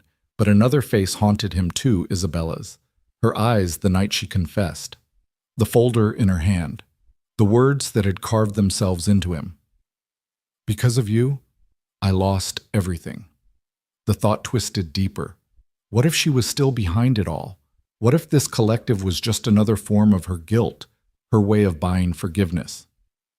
He had no interest in selling. A part of him wanted to tear it all down, to walk away before pride was stripped from him entirely. But another part, the part that had carried Ethan through years of scraping survival, whispered that it didn't matter where the help came from. What mattered was whether it kept his son alive. He dropped the cigarette, crushed it under his boot, and whispered into the dark, God help me if this is another lie. The next morning, Isabella drove to the barn. She didn't announce herself. She never did anymore. Sophie had begged again, and Isabella, against her own instincts, had given in. When they arrived, Ethan met Sophie at the gate with a wooden puzzle box he had been perfecting. Their laughter spilled into the yard, clear and unburdened. Daniel was at the bench planing the edge of a maple slab. He didn't look up as Isabella entered. Your daughter has good taste, he said flatly, the plane rasping across wood. She seems to think Ethan's puzzles are treasures. They are, Isabella said softly. So is your work. He set the plane down, finally turning to her. His eyes burned with suspicion. Funny, that's not what you told me when I asked you for help 5 years ago. She flinched but didn't step back. I know, and I regret it every day. He let out a short, bitter laugh. Regret doesn't feed a kid. Regret doesn't pay for gravestones. Isabella's throat tightened. She wanted to say the truth, that she was already paying for both in ways he didn't know, but the words stuck. If he discovered she was behind Barkridge, everything would collapse. He would see it as charity, not partnership, and his pride would not survive it. Instead, she said, I came to see Sophie happy. That's all. Daniel studied her a long moment, then turned back to the slab, pushing the plane with deliberate force. Then keep it that way. Don't meddle in mine. His tone stung more than she wanted to admit, but she stayed watching the curls of wood fall, listening to the rhythm of his hands. She thought of Sarah's photograph she had glimpsed once on the cottage wall, and guilt pressed sharper. Sophie and Ethan darted in just then, Sophie holding up the puzzle box triumphantly. I found the secret, she cried. Ethan grinned shyly. She's the first one. Their joy cut through the tension like sunlight in a storm. Daniel's shoulders eased, Isabella's heart softened. For a brief moment, the air felt lighter. Later that night, after Isabella had gone, Daniel sat again at the table. The envelope was back in his hand. He traced the watermark with his thumb. Grant and Morrison. Isabella's maiden name. Her empire. He stared at it for a long time, the anger rising like bile, the gratitude fighting to hold it down. Finally, he whispered to the photograph of Sarah on the wall. If it's her, do I walk away? Or do I take what she's giving and make it ours? The photo, as always, gave no answer.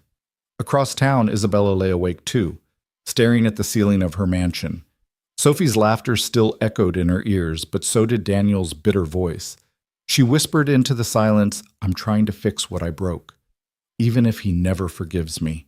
The night held both their confessions, neither knowing how close they stood to the truth. The barn had taken on a different kind of silence. Not the easy quiet of wood and tools resting for the night, but a taut stillness that wrapped around Daniel like a noose. He sat at the workbench, the Barkridge envelope spread open before him, its watermark burning into his eyes, Grant and Morrison Holdings. Every curl of sawdust on the floor seemed to whisper the same thing, her name. Isabella. He rubbed his temples, trying to push the thought away. But it returned sharp as a chisel tip. This wasn't coincidence. This was her. She had bought his future the way she bought stocks, properties, entire companies. Only this time the commodity was him. Ethan shuffled into the barn, still in his pajamas, clutching the wooden horse he'd carved. Dad. His voice was sleepy soft. Why are you out here? Daniel forced a smile. Couldn't sleep. He closed the folder, quickly hiding it under a stack of lumber scraps. Ethan set the horse on the table. Sophie said her mom is always working when she can't sleep. She says sometimes her mom talks to papers like they're people. Daniel's throat tightened. He thought of Isabella's voice in the barn, low and almost pleading. I'm trying. He hated that part of him believed her. Go on back to bed, buddy, he murmured, brushing sawdust from his son's hair. Big day tomorrow. I'll tuck you in. But long after Ethan drifted off, Daniel sat in the barn, staring at the shadow of the envelope like it was a ghost. The next morning, Adrian Wu arrived. His suit was immaculate as always, his smile measured. He inspected the latest piece, a dining table of oak, each joint seamless, the surface polished to a soft glow. Exceptional as always, Wu said, his fingers gliding reverently across the grain. This one already has a buyer, a collector in Boston. Daniel crossed his arms. Funny thing, I noticed the checks, the watermark. Wu's composure flickered, but only for an instant. And Grant and Morrison. Daniel said, his voice low. You gonna tell me that's coincidence? Wu paused, then set his briefcase on the bench. He met Daniel's gaze steadily. Does it matter? You have a workshop. Your son has a safe home. Your debts are being cleared. Isn't that what you wanted? Daniel's jaw clenched. I didn't want charity. I wanted a chance. There's a difference. Wu sighed softly, closing the briefcase. Then take it as a chance. The rest is noise. But Daniel wasn't convinced. He watched Wu drive away, gravel spitting under the sedan's tires, and the anger inside him coiled tighter. That evening, Isabella came. She didn't drive up to the barn this time. She parked farther down the lane and walked her heels crunching softly on the gravel. Sophie hurried ahead on her crutches, Ethan running to meet her. Their laughter met in the middle, easy and untroubled. Daniel stayed at the bench, sanding a drawer front with slow, deliberate strokes. He didn't look up when Isabella entered. You've been busy, she said quietly, her eyes tracing the finished pieces lined against the wall. Work doesn't stop, Daniel muttered. Isabella stepped closer, her voice softer. Neither does guilt. He froze, the sandpaper stilling in his hand. He turned, finally meeting her eyes. So it is you. Her breath caught, but she didn't deny it. Daniel, you couldn't just leave it alone, could you? His voice was low but sharp. You couldn't let me stand or fall on my own. You had to buy me, again. Isabella's eyes shone, but she held his gaze. I didn't buy you. I gave you what I should have given you 5 years ago, a chance. Daniel's laugh was bitter. You think this erases what happened? You think a shiny workshop in a cottage brings Sarah back? Pay the nights. Ethan wheezed himself to sleep while I counted pennies. Her voice cracked. No, nothing erases that. But I couldn't keep watching. Not after seeing you carry my daughter out of that storm. Not after Sophie clung to you like she'd known you forever. You saved her, Daniel. I wanted to save you. The words hung between them, raw and trembling. Daniel turned away, gripping the edge of the bench until his knuckles blanched. You don't get to save me. Not you. Silence filled the barn. Only the children's laughter drifted in through the open doors, soft and unbroken. Finally, Isabella stepped back. Her voice was barely a whisper. Then at least let me save the work. Don't punish the craft because of me. She left before he could answer, her footsteps fading into the dusk. Daniel stood in the barn long after staring at the half-finished desk. His hand traced the grain absently, but his mind was a storm. He had everything he thought he wanted, but now he had to decide whether Pride would let him keep it. The barn felt colder after she left. Not from the night air Daniel had lit the stove and the embers glowed steady, but from something heavier, a silence that pressed down even as the wood crackled. He ran his palm across the unfinished writing desk, feeling the resistance of the grain, the way it bit back against the sandpaper. Every curl of shavings on the floor felt like a reminder: her money, her hand, her name. Ethan padded into the barn, sleepy-eyed, dragging his blanket. He climbed into his father's lap without a word, nestling close. Daniel held him, chin resting on his son's dark hair. The boy's breath rattled faintly but steadied as he drifted toward sleep. In that moment, Daniel thought of Sarah again. How she used to say their son was the thread that would keep him tethered to hope, no matter how deep the storm pulled him.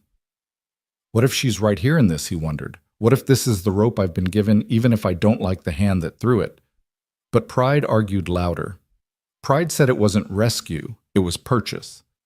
Pride said Isabella's guilt was another shackle. By morning, his conflict hadn't eased. He dropped Ethan at school and drove the old truck into town, parking a block away from the bank. The workshop's first major payment sat folded in his jacket pocket, heavy as stone. He walked through the glass doors and handed the envelope to the teller with calloused fingers. Big check, the young man behind the counter said with a smile that carried a hint of surprise. Daniel nodded once. Yeah, big enough to keep promises. When he stepped outside again, the autumn wind cut across the street sharp with the smell of leaves and exhaust. He stood there for a moment staring at nothing until the sound of laughter pulled his head around. Sophie and Ethan side by side walking from school toward Isabella's waiting car. Daniel's chest tightened. He hadn't expected her to be there. She leaned against the sleek black Mercedes, her hair loose today, her suit exchanged for a simple wool coat. She looked softer, more human. Ethan spotted his father and waved. Dad Daniel crossed to them slowly. Thought you were heading home with Mrs. Peterson, he said to his son. She had an appointment. Ethan replied quickly. Sophie's mom said she could drive me. Isabella's gaze held his, cautious but steady. I didn't want him walking alone in this wind. It's too cold. Daniel's jaw worked, but he said nothing. Pride prickled, yet gratitude tried to temper it. Ethan, oblivious to the tension, tugged Sophie's sleeve and began describing a new puzzle box he was designing. The children's chatter filled the space, leaving the adults suspended in silence. May I show you something? Isabella asked quietly. Daniel hesitated, then nodded stiffly. She opened the Mercedes door and retrieved a slim binder. She held it out to him, her hands not trembling, but not quite steady either. These are orders. Real clients, designers, collectors, hotels, people who believe in your work. It's not about me anymore. It's about them. Daniel flipped the binder open, scanning the pages. Each order form bore Barkridge's logo, each request described in detail. Walnut credenzas, custom tables, limited edition chairs. At the bottom of one page, the name of a designer he recognized from magazines. His pulse quickened, equal parts hope and suspicion, and all of this just fell out of the sky.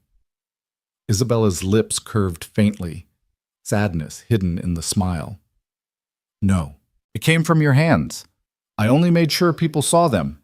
Daniel shut the binder with more force than he meant to. That's the problem. You're in all of this, whether your name's on the page or not. Her eyes glistened, but her voice held. Would you rather I had stayed away, watched from a distance while you drowned? He wanted to answer yes. He wanted to cling to the fire of anger. It was safer than letting the ice inside him thaw. But Ethan laughed just then, a clear, unguarded sound. and Daniel felt his resolve splinter. He looked at his son, cheeks flushed, eyes bright, as he and Sophie examined the puzzle box. They were happy, safe alive in a world where wooden toys and shared laughter still mattered. Daniel turned back to Isabella, voice rough. "Don't think this makes us even. Don't think it erases what came before." "I don't," she said simply. He studied her face, the steel and the sorrow, the woman who had once dismissed him like a failed number on a page. And he saw something he hadn't before, not just guilt, but weariness. A woman tired of walls she had built herself. "Then why keep coming back?" he asked quietly. She glanced at Sophie, then back at him. "Because my daughter already chose. She sees the worth in what you build. And maybe I want to see it too this time without blinders." The wind rustled through the maples, scattering golden leaves across the sidewalk.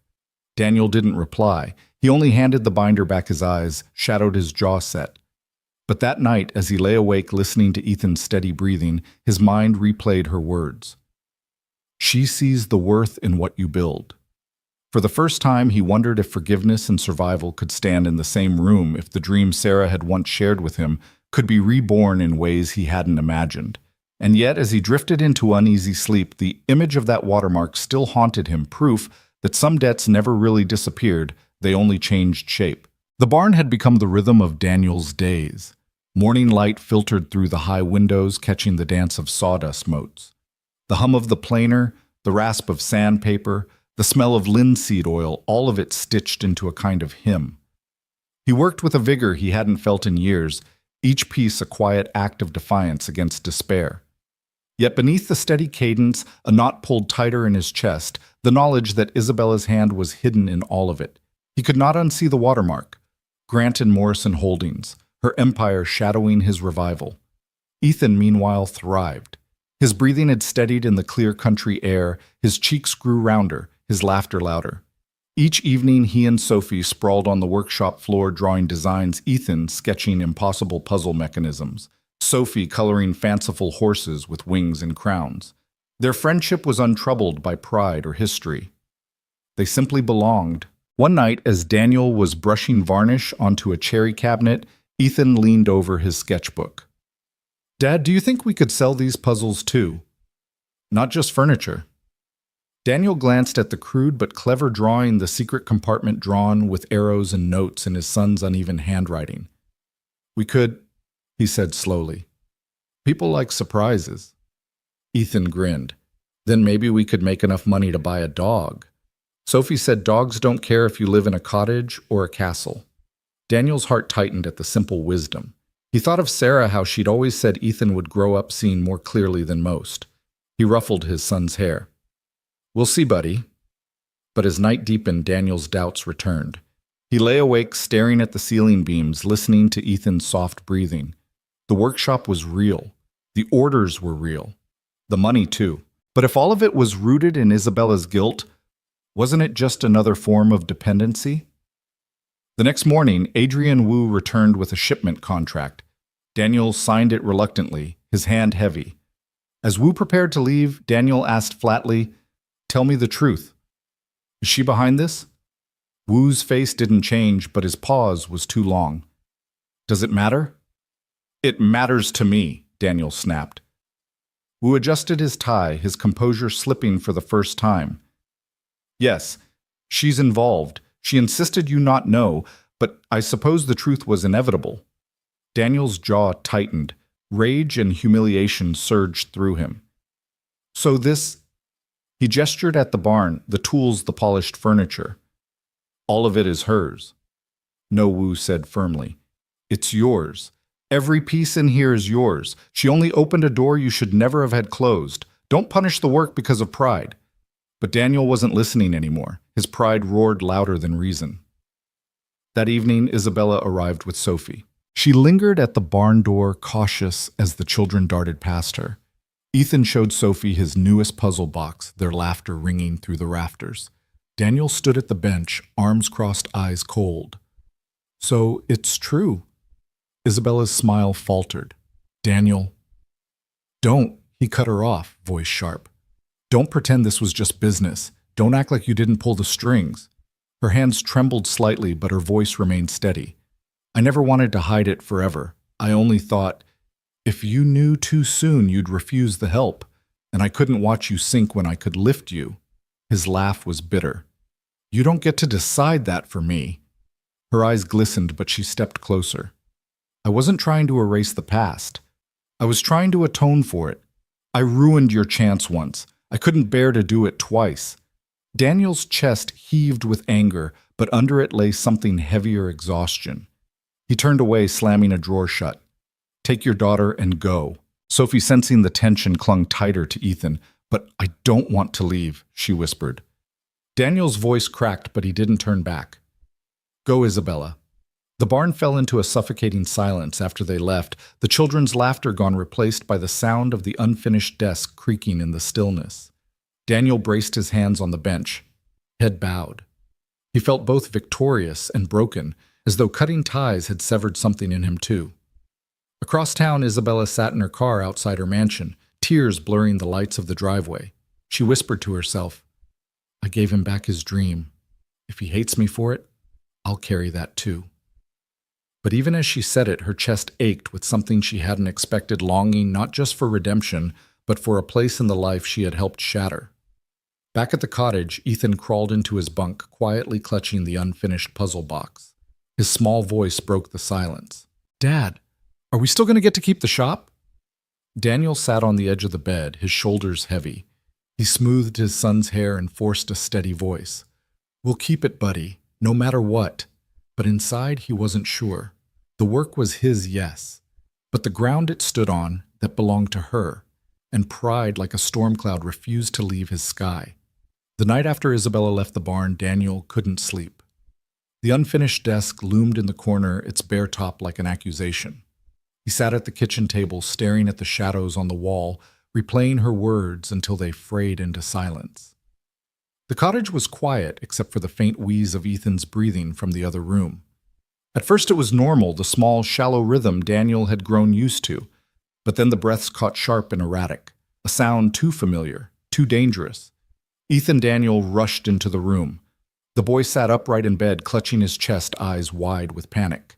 His inhaler lay on the nightstand empty. "No," Daniel whispered, heart pounding. He grabbed the inhaler, shook it, pressed it to his son's lips. Nothing. The canister was dry. Ethan's breaths came in desperate gasps, his small body trembling. Panic surged through Daniel. He scooped his son into his arms, his voice shaking. "Hold on, buddy. Just hold on." He stumbled out the door into the night, fumbling for his truck keys. The world narrowed to the sound of Ethan's wheezing. The truck roared to life, headlights cutting across the gravel. Daniel drove faster than he should, his knuckles white on the wheel. "Stay with me, Ethan," he pleaded. "Stay with me." Halfway down the dark lane, a pair of headlights flashed from the opposite direction. The black Mercedes. Isabella's car. She braked hard, her tires crunching against the gravel. The door flew open. "Daniel, what happened?" "Tss. Ethan, he can't breathe." Daniel's voice cracked. Without hesitation, Isabella ran to the passenger side. "Get in my car. It's faster." There was no time to argue. Daniel lifted Ethan into her back seat, climbed in beside him. Isabella gunned the engine, the Mercedes leaping forward like a wild thing. The road blurred. "Hospital?" she asked sharply. "Yes, Millbrook General." Daniel held Ethan against his chest, whispering, "You're okay, buddy. You're okay." Isabella's hands gripped the wheel, steady but urgent. "Keep him upright. Try to calm him. We'll be there in 5 minutes." Daniel had never prayed so hard. Each breath Ethan managed was a knife through his chest. He thought of Sarah, of the night she had sat by Ethan's crib, whispering lullabies through her own tears. He thought of the promises he had made at her grave, that he'd keep their boy safe. And now he was failing. They screeched into the ER entrance. Nurses rushed out as Isabella leaned on the horn. "Asthma attack. No medication," she shouted, her voice cutting through the night like a command. The medical team swept Ethan from Daniel's arms. Oxygen mask monitors, quick orders barked in confident voices. Daniel stumbled after them, but a nurse held him back gently. "Give us 5 minutes, sir." 5 minutes. An eternity. He pressed his palms to his face, shaking. Isabella stood beside him, her hand hovering, then finally resting on his arm. He wanted to shake it off. Instead, he let it stay. When the doctor finally returned, her face was calm. He's stable now. We've given him a nebulizer treatment and steroids. He'll need monitoring tonight, but he's out of danger. Daniel sagged against the wall, tears stinging his eyes. Relief left him weak. He whispered, "Thank God." Isabella's shoulders eased too, her own eyes bright with unshed tears. Inside the room, Ethan lay pale but breathing easier, the mask hissing gently. Daniel sat beside him, clutching his hand. "You scared me, kiddo." "I'm okay now," Ethan whispered, his voice muffled. He squeezed his father's hand. "Because you didn't let go." Daniel bent and kissed his forehead. His chest ached with love, fear, and guilt. Isabella stood in the doorway, watching quietly. When Daniel finally looked up, their eyes locked. Something unspoken passed between them, raw, unshielded. Later, when Ethan drifted into a medicated sleep, Isabella sat with Daniel in the waiting room. The harsh lights made them both look older, worn. She spoke first. "This is why I couldn't stay away," she said softly. "Because you shouldn't have to fight this alone." Daniel's jaw tightened. "And yet I have. For years." "I know," she admitted. "And I let you. That was my mistake. But tonight, Daniel, I can't watch you carry it all anymore. I want to help. Not as a benefactor, not in secret. As a partner." He looked at her sharply. "Partner. In the work. In the business. In life, if you'll let me." Her voice trembled but didn't break. "I don't want to buy you. I want to stand beside you. With Sophie. With Ethan." Daniel's heart pounded. Pride screamed no, but gratitude, raw and undeniable, whispered yes. He thought of Ethan in the back seat, gasping for air, and Isabella's hands gripping the wheel steady, carrying them both through the night. He leaned back, closing his eyes.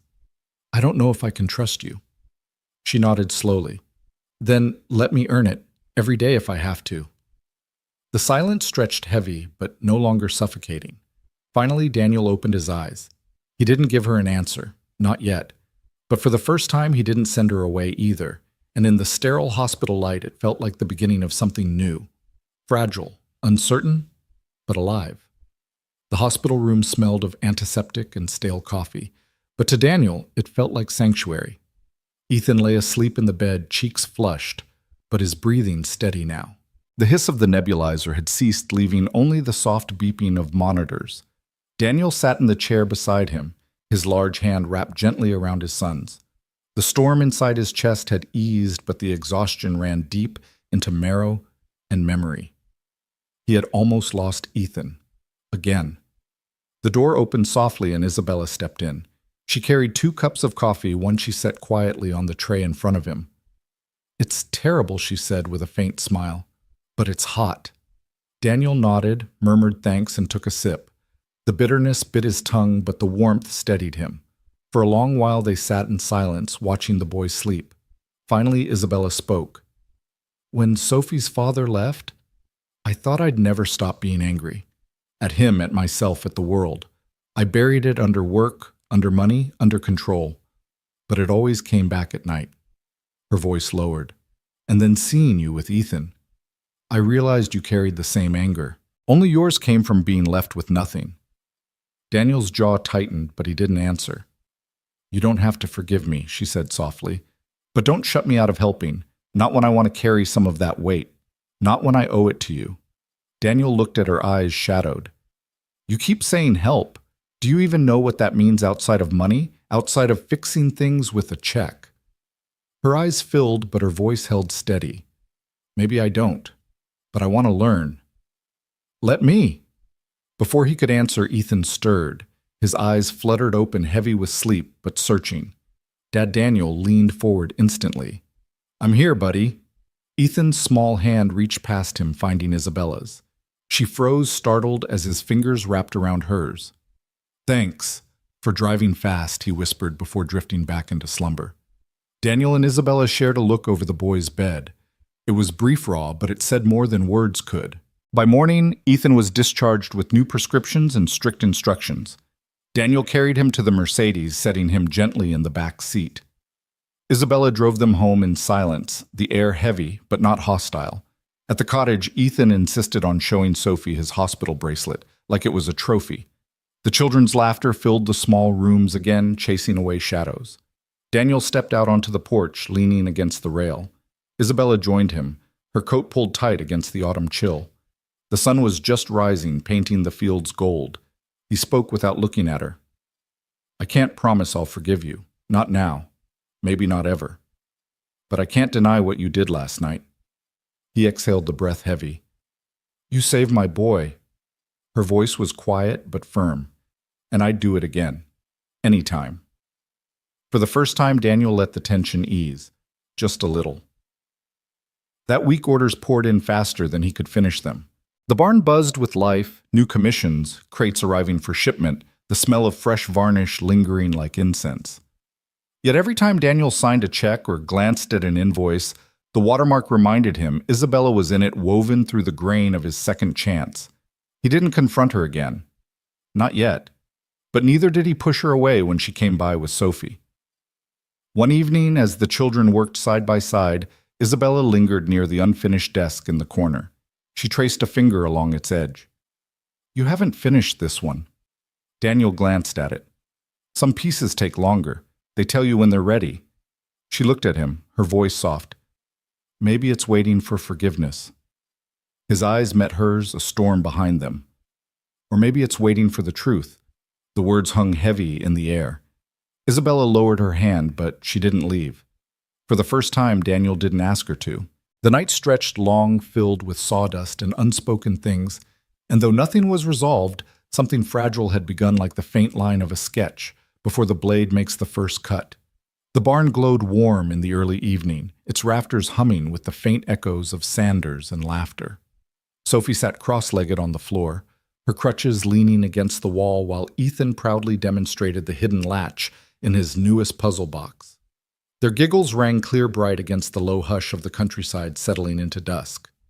Daniel watched from his workbench, hand steady on a chisel, though his chest was anything but steady. The unfinished writing desk still waited in the corner, its surface raw and silent.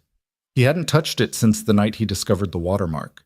Each time his eyes fell on it, something inside him twisted tighter. Isabella stood a few feet away, coat draped over one arm, her gaze moving between the children and the stubborn desk. She didn't speak. She had learned silence was sometimes the only way to stand in his world. Finally, Daniel set down the chisel. "We can't keep circling this," he said, his voice low but firm. "I know it's you. Behind the collective, behind the money, behind all of this." The children froze at the change in his tone. Sophie's eyes darted nervously between her mother and Daniel. Ethan reached for her hand instinctively, as though to shield her from a storm he knew too well. Isabella stepped forward, her face pale but composed. "Yes," she said. "No excuses. No evasion. It's me. I built the scaffolding. Adrian carried the weight where I couldn't. But every joint, every dovetail, every curve, it's yours, Daniel. Always yours." He shook his head, bitterness flashing. "You think that makes it clean? You think that makes me free? All I see is your hand on my life again, buying back what you destroyed." Her voice trembled now, but she didn't retreat. "I didn't buy it. I tried to return it. 5 years ago, I shut a door you should have walked through. I can't undo that, but I can open another. You can hate me if you want. I'll carry it, but don't tell me your work belongs to me. I only lit a lamp in a room you already built." Silence filled the barn. Only the soft creak of the rafters marked time. Ethan's voice broke it small, but certain. "Dad." She drove fast. "If she hadn't, He stopped, eyes-wide words catching. "She saved me too." Sophie squeezed his hand, nodding fiercely. Daniel's chest ached. He turned, staring at the desk in the corner. It seemed to wait for him, accusing and forgiving all at once. He walked to it slowly, laid his palm on its unfinished surface. The wood was cool, patient. "When Sarah was alive," he said softly, not looking at Isabella, "she used to tell me every piece of wood holds a second chance. You just have to see past the knots. Maybe people are the same." Isabella's breath hitched. "Then let me be the knot. Difficult, ugly.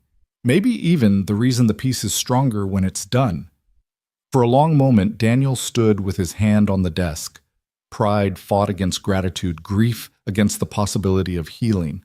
Finally, he turned back. His eyes were still wary, but the edge of rage had dulled. "I can't forgive you today," he said, "but I can't pretend you didn't save us. So maybe tomorrow, we'll see." The words were not absolution, but they were not rejection either. And for Isabella, they were enough. The children, sensing the shift, burst into fresh laughter as Ethan unveiled another hidden compartment. The sound filled the barn like a benediction. Daniel moved to the desk, picked up his chisel, and began carving the first clean line into its waiting surface. The wood sang beneath his hand. Isabella watched, silent tears slipping down her cheeks, but this time they carried something new. Not guilt, not loss. Hope. Outside, the night settled over Millbrook.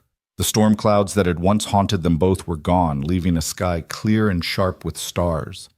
And in the barn, under lamplight and laughter, a broken dream began to take shape again, stronger, truer, alive. Your thoughts will help us create meaningful stories.